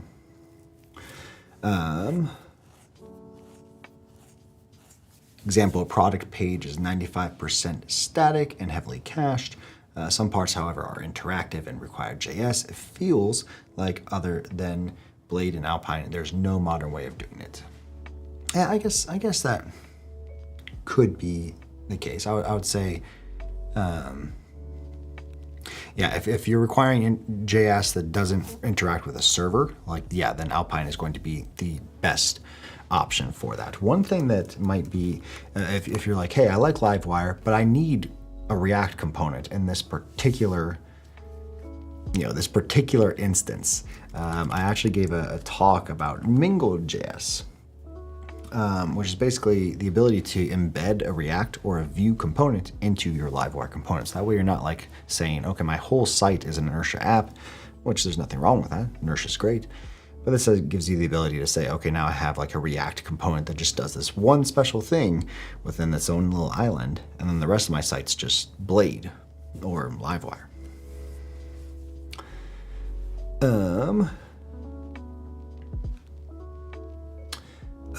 AI with Don Vito says that would work. I'm inspired by Andreas Coolify, where he moved from JS to Laravel for the Coolify event. Yes, Coolify is great. It's really cool to see that it's built with Laravel. I love it. But yeah, does Prism support streaming?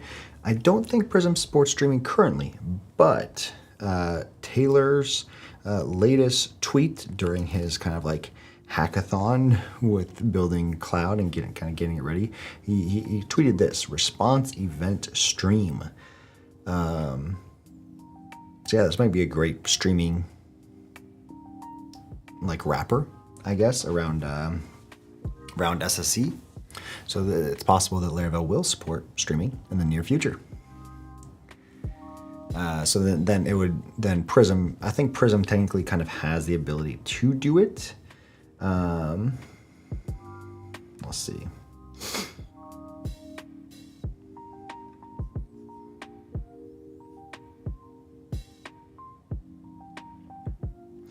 Yeah, I think Prism basically having that in first-party Laravel would be huge for things like Prism 2.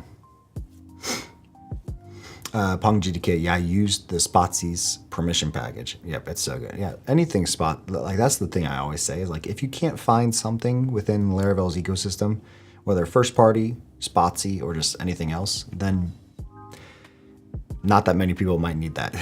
But I can usually find almost anything.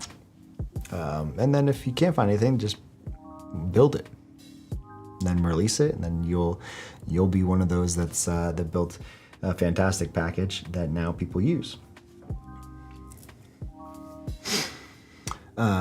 Josh, any way you can get us into the beta for the cloud? I am sorry, I can't do that, but it's only 3 weeks, so not too much farther. I can give you another quick demo right now, but that's about as much as I can do right now.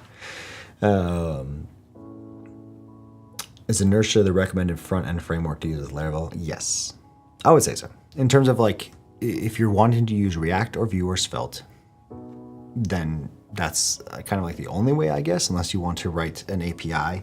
So like there's still like, there's the Nuxt Breeze implementation. There's a Nuxt Breeze that's a community version of the implementation that's really great. I actually have used this a couple of times. That basically just gives you the ability to have, say like, hey, use Larafetch. Like that's super slick. That's super slick, right? It's just a wrapper around a fetch, but now you can like say like, hey, here's I want all the posts, and it's a asynchronous request. So there's stuff like that if you want to use like Nuxt, or Next has an implementation for Breeze that the Laravel team actually contributes to.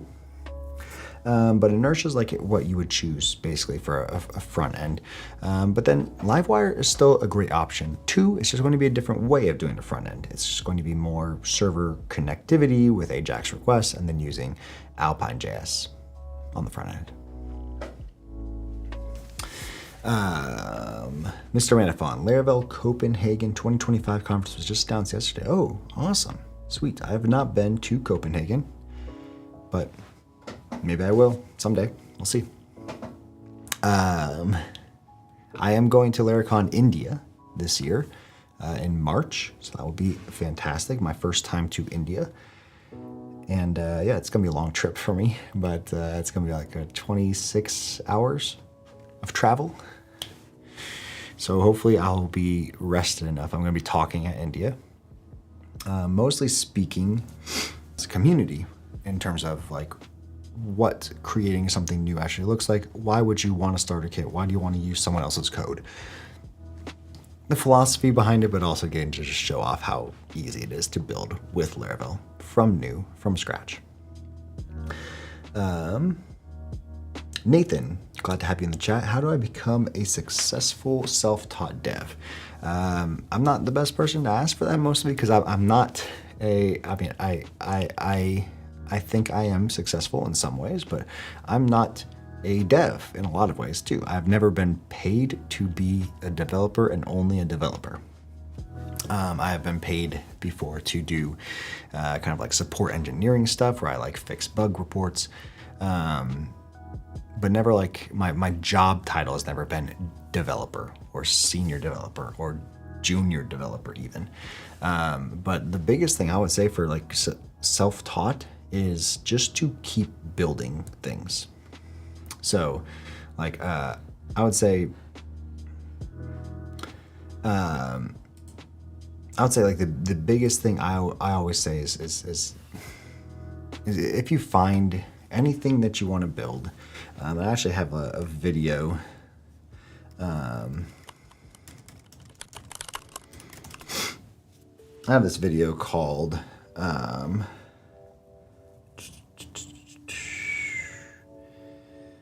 course it's not gonna like pop up.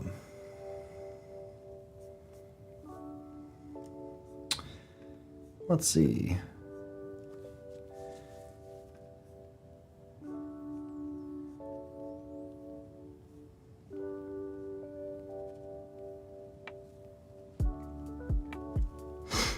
I have this video called The Best Laravel Project Ideas for Beginners. And in here, I kind of talk about it's not really what you're building that makes you like a better developer. It's how to learn the things you actually need to know so that you can learn what to learn about for building things. John McAfee got whack. That's a funny name on Twitch. Yo, how's it going? Thank you so much for joining. Appreciate you being here. How's your night been? I think my AirPods just died, or one of them just died. But yeah, hopefully everyone's doing good tonight. Gonna charge these up. I don't really need to listen to the music, I guess. Just Steve King, yo, good to see you. Glad to have you here. I'm glad to have you here. How's your night been? Or morning? Is it morning for you yet? Probably is morning for you, right? But yeah, what was I going to say? Yeah, I would say when you're learning how to learn as a self-taught developer, Nathan on YouTube, it's less about what the things you like, hey, I need to build this, this, and this before I'm a good developer and then I can apply for jobs. It's more about like, if I was giving you the task of, hey, build this, do you know the steps to get there? And so it's learning how to get somewhere. Yeah. So like, I think like the things I've built that have made me a better developer is usually when I'm trying to solve a specific task and I've been like, I don't know how to do this, but I'm going to figure it out. That's how I started learning Laravel. I didn't know how to do basically a long-running queue that probably needed to last close to 15 minutes all in all. And I was like, I don't know how to do that within JavaScript. I don't know how to do that within Next.js that I was using at the time. And then I started experimenting with like Laravel and Rails and haven't looked back. You mean today morning, says PongJDK. Yes, good morning. It is evening for me. It is, let's see, it is 12:55 a.m. So I guess, never mind, it is morning for me. I'm probably gonna finish up here in a little bit.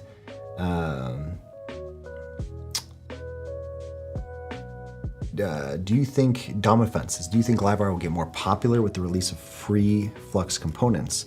Yeah, so those who don't know, Flux is Livewire's UI. It's paid, but, I can't remember, let's see, Flux UI free.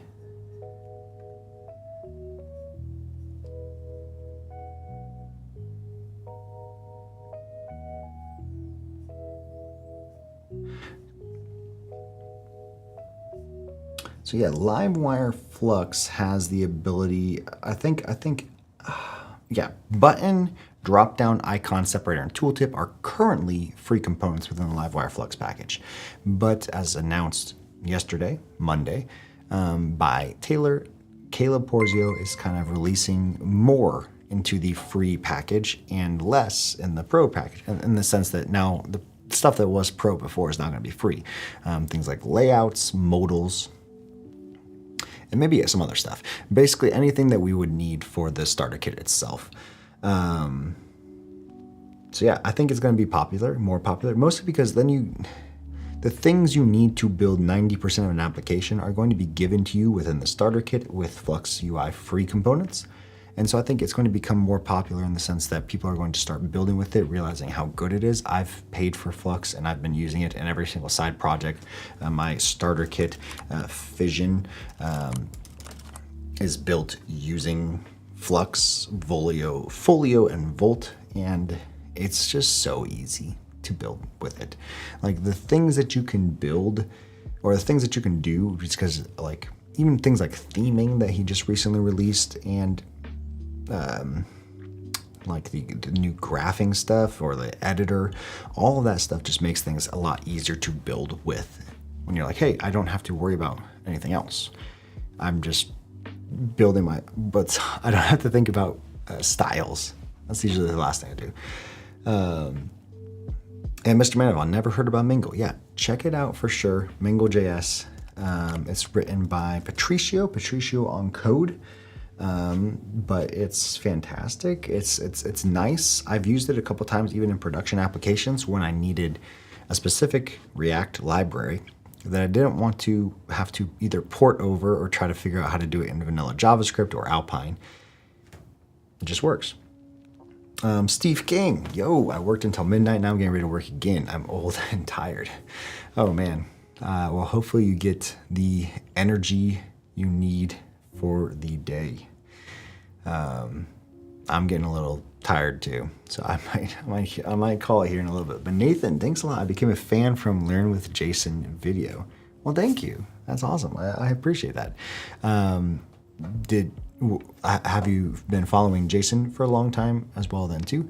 The Learn with Jason video was so much fun being on that with him. For those who don't know, the Learn with Jason Web Dev Challenge, I was featured on one of those. Let's see which one It is extracts text, so you just, It is this one right here. Build a web app to capture memories. And look, there's me right there. I'm wearing the same shirt. Different hat though. Not the same one. But yeah, it was so much fun. But yeah, thanks Nathan. I really appreciate it. It was a lot of fun being on that, and super great group of people in this one as well. Lawrence, he built this in Java. And then Amy Dutton, she built it in Redwood.js. And Jason built his in Astro, I believe. And I built it in, surprise, Laravel.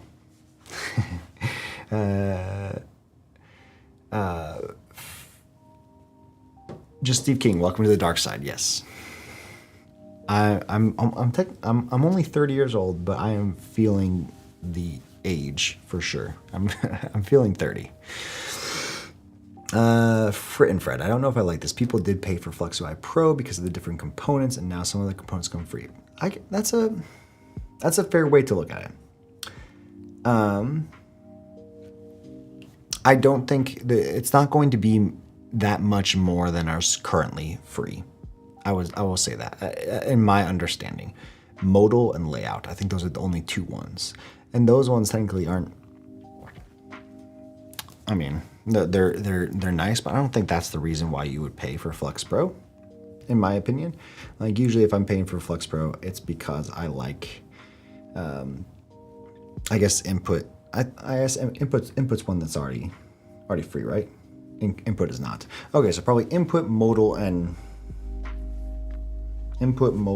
layout.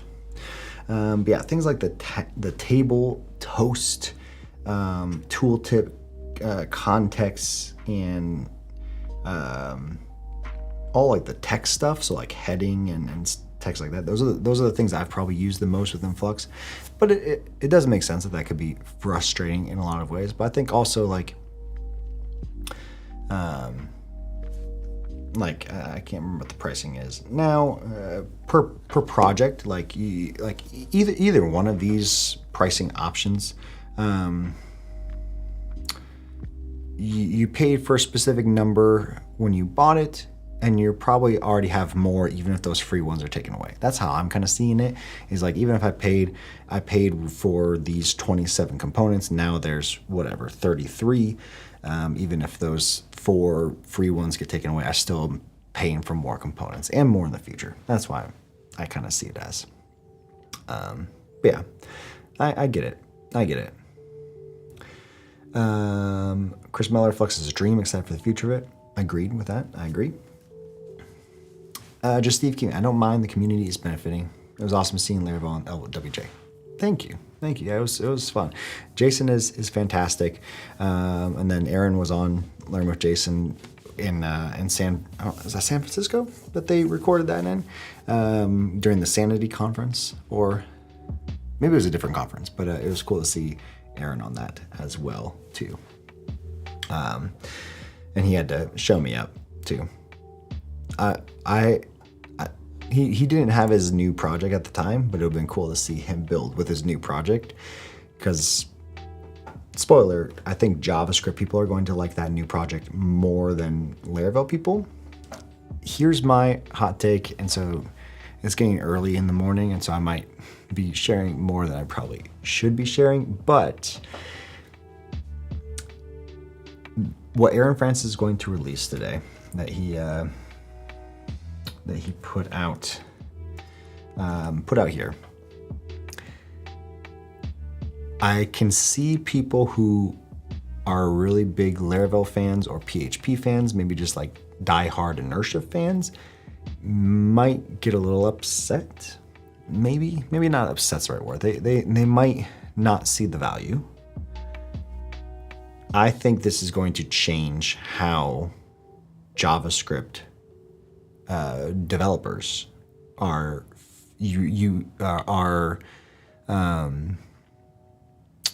introduced to Laravel. That's my take, and I'm sticking with it.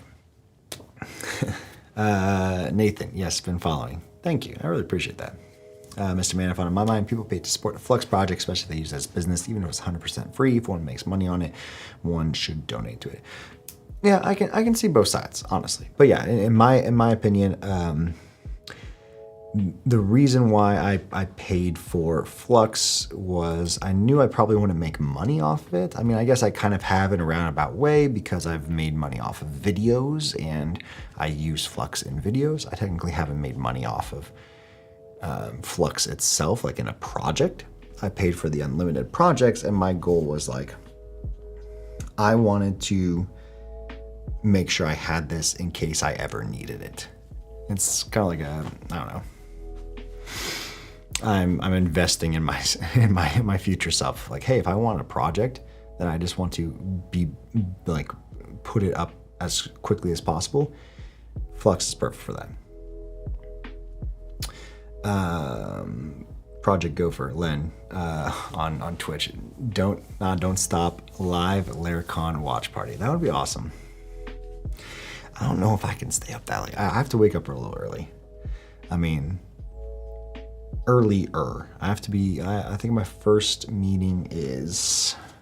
Pull out the phone and see. Let's see. First.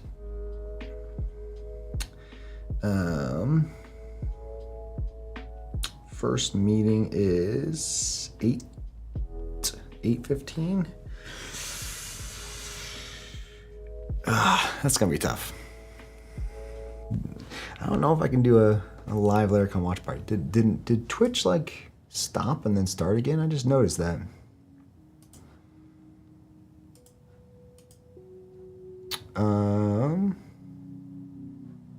I did see that. It's like a 14-minute 26 session. Let me pull up this and see if I can figure out what was going on there.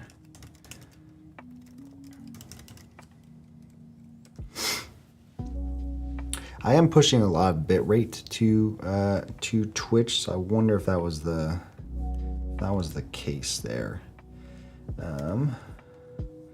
Everything looks like it's going good now, but yeah, it looks like it's only been live technically for 15 minutes on Twitch. I didn't notice that, so I apologize for those who were watching on Twitch and then you weren't watching anymore. That kind of sucks.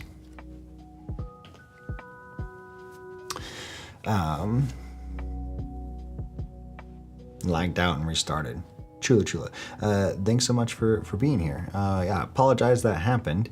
I'm seeing it looks like the bitrate I'm sending is more like it's red because it's too high, I think, because I'm not a Twitch partner yet. Or a Twitch affiliate. I forget. Twitch affiliate, that's the one. That's the first one. Oh, it was on YouTube as well. Okay. So yeah, probably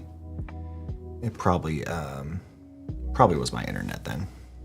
I'm glad it's back. I'm glad YouTube didn't drop completely either. I'm surprised Twitch dropped completely, but YouTube didn't.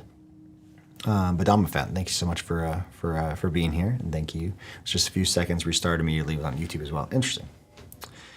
Len, I dropped for a minute earlier. Yeah. Gonna try to stay away for Jess's talk, but I'm for sure setting an alarm for Simon's talk. Yes, set alarm for Simon's talks. Set an alarm for as many talks as you can. But set an alarm for Simon's talk, for Aaron's talk, if you're not awake by then. What was the time on that one? Oh yeah. Set an alarm for Aaron's for sure. All of these talks are gonna be great. I mean, you got Jess, and then you got Chris Morell, and then you have Sebastian and David. This is a loaded talk. I mean, these talks were all great too. I didn't get to see all of them. I didn't get to see Diana's yet, but I'm going to watch it later on. I didn't get to see Marcel's, unfortunately. Zuzana's, John Drexler's was great. Michi was great as well.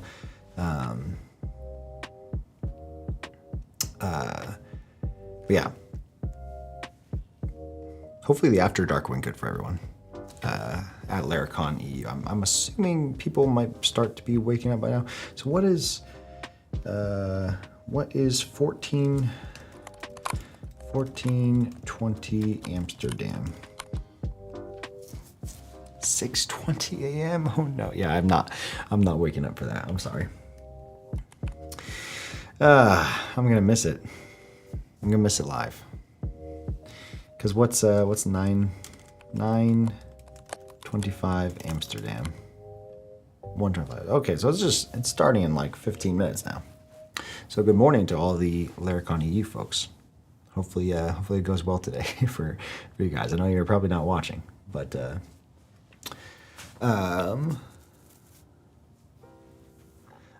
Josh, you mentioned sanity. Mr. Manafon on YouTube says you mentioned sanity, and it reminded me I have it on good authority that sanity folks are internally looking into building a PHP/Laravel package. They need advice. Wow. Yeah, I'm always willing to talk to anyone who wants to build something with Laravel. That's probably one of parts of my jobs as a DevRel at Laravel.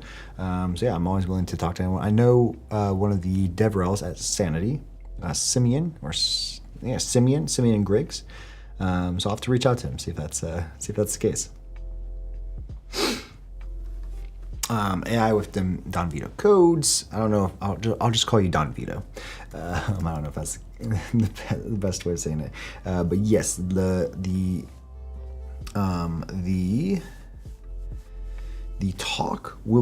all the talks will be streamed live again. Looks like it's already ready to go. Looks like a waiting room right now. I don't know how loud this audio is, but yes, watch day 2 should be streaming live for all the talks. So yeah, it's gonna be good. For once, it's good to live in EU, says Koldar. Yes, that is true. That is I definitely can't stay awake till 6 a.m. But I don't know if I can stay awake for a full talk, unfortunately. Nothing against Jess.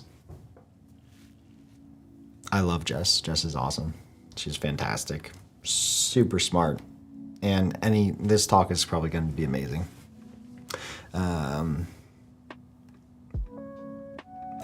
Like I've only seen bits and pieces of Nightwatch's UI, as well as like specific demos of Nightwatch. It's so good, so good. I believe. I'm curious to know what she's revealing in terms of like how much events we've already captured with Nightwatch, which is crazy, absolutely crazy.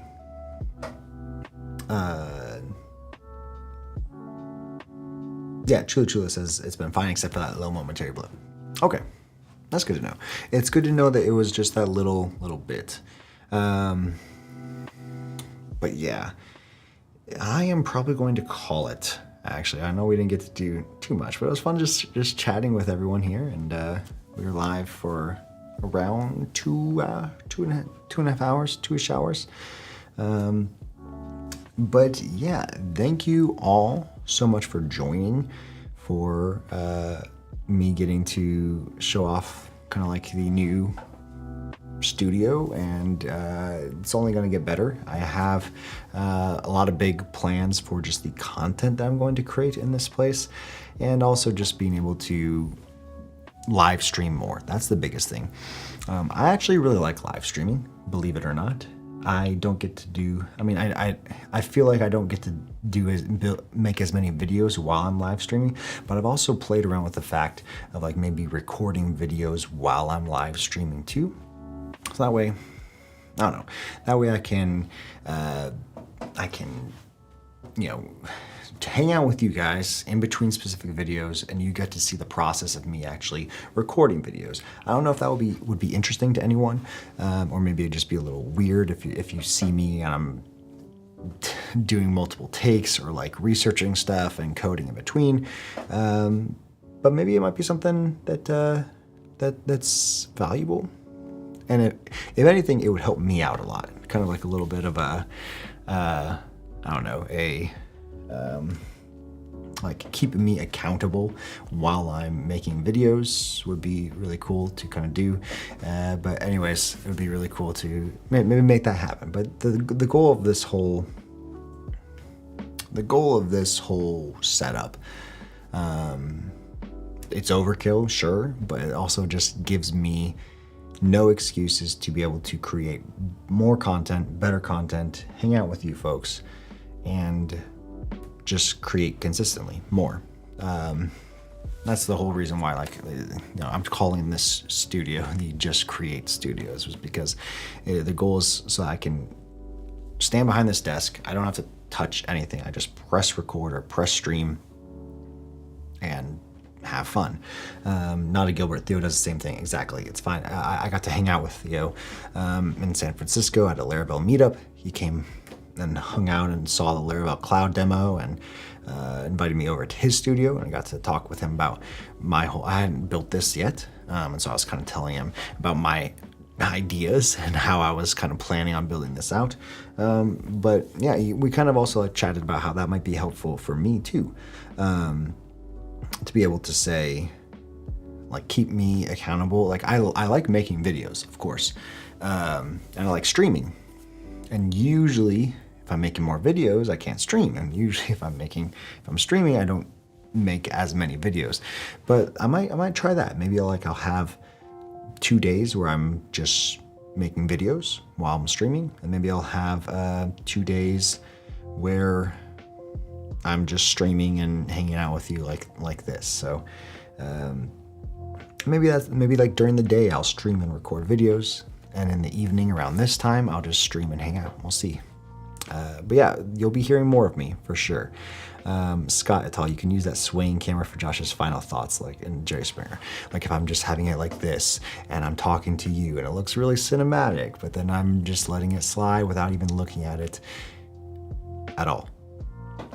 Yeah, it's fun for me. I have a lot of fun. I don't know if you guys are, but I'm having a lot of fun. Mr. Manifold on Twitch now. Yeah, we have a Twitch channel. Yeah, I have a Twitch channel, and hopefully I'll be able to stream more on it. And that's the whole goal for me is thanks for the follow too. But yeah, I want to be more consistent in terms of streaming, and that's probably like more schedule wise. I have, let me see if I can pull it up. So this is my list of videos that I want to make. I have a whole linear list of videos that I just like kind of plop in. I'm like, hey, it'd be nice to do this. Stuff I'm like kind of recording or editing, stuff like that. But it'd be nice to knock out 4, 5 of these in a single stream. Yeah, I'll have to give it a shot. I might not be able to talk as much to chat in between, but we'll see what happens. Yeah, I think the whole goal with recording like those videos during a stream, it would be to do more of them, sure, but then also kind of give make sure I'm doing them the best way possible. Because sometimes like I don't realize until after I've recorded, after I've published that like, hey, that wasn't the best way to do it. And then you guys let me know that, hey, that doesn't make any sense. And so if it doesn't make any sense, it'd be nice to know in right there in the moment. But you also see how I mess up a lot too. But yeah, so we'll see what happens. Yeah, I don't know if it will come out to be like a specific schedule. I'll have to mess around with that. But yeah, I want to be a specific schedule. Maybe a couple, 3 or 4 hours during the day, 3 or 4 hours in the evening. That'll be great. Don Vito Codes, very cool camera zooming. Thank you so much. Koldar, always good time. Glad to have you here as well. Thank you so much for being here. And Scott, good to bring a sense of humor to it all. Thank you. That's if you're not having fun while you're doing stuff like this, then there's no point in doing it. That's my philosophy. Mr.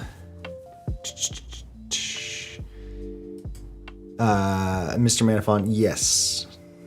I do actually read the online video idea submissions. I put everything that is like in there. I usually put it in my linear as well. Of course, like I also just pick and choose ones which excite me the most, but I definitely look at that list. I put it in every description for every video, so that way it's something that people can kind of latch on to as well. But yeah, thanks so much everyone for joining. I really appreciate it.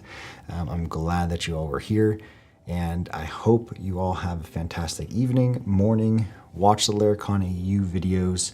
I'll probably be tweeting about it, and I might stream this evening. So in like 12 hours or so. Not 12 hours, like 24 hours, 20-ish hours, I might stream again. We'll see. Most of them are tutorial style ideas, which is not really 100% your jam. I like tutorial style videos. They're just a lot of work too.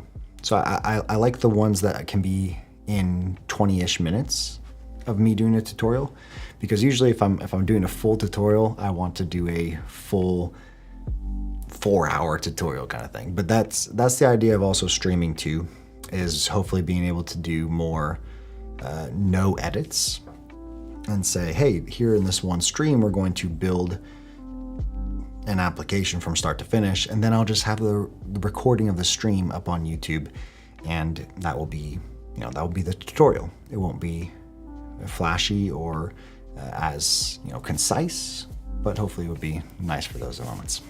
Yeah. Thank you, everyone. Thank you, YouTube. Thank you, Twitter. Thank you, Twitch. So glad to have you. Thank you for joining me this new year in this new studio. And yeah, I'll be seeing you around.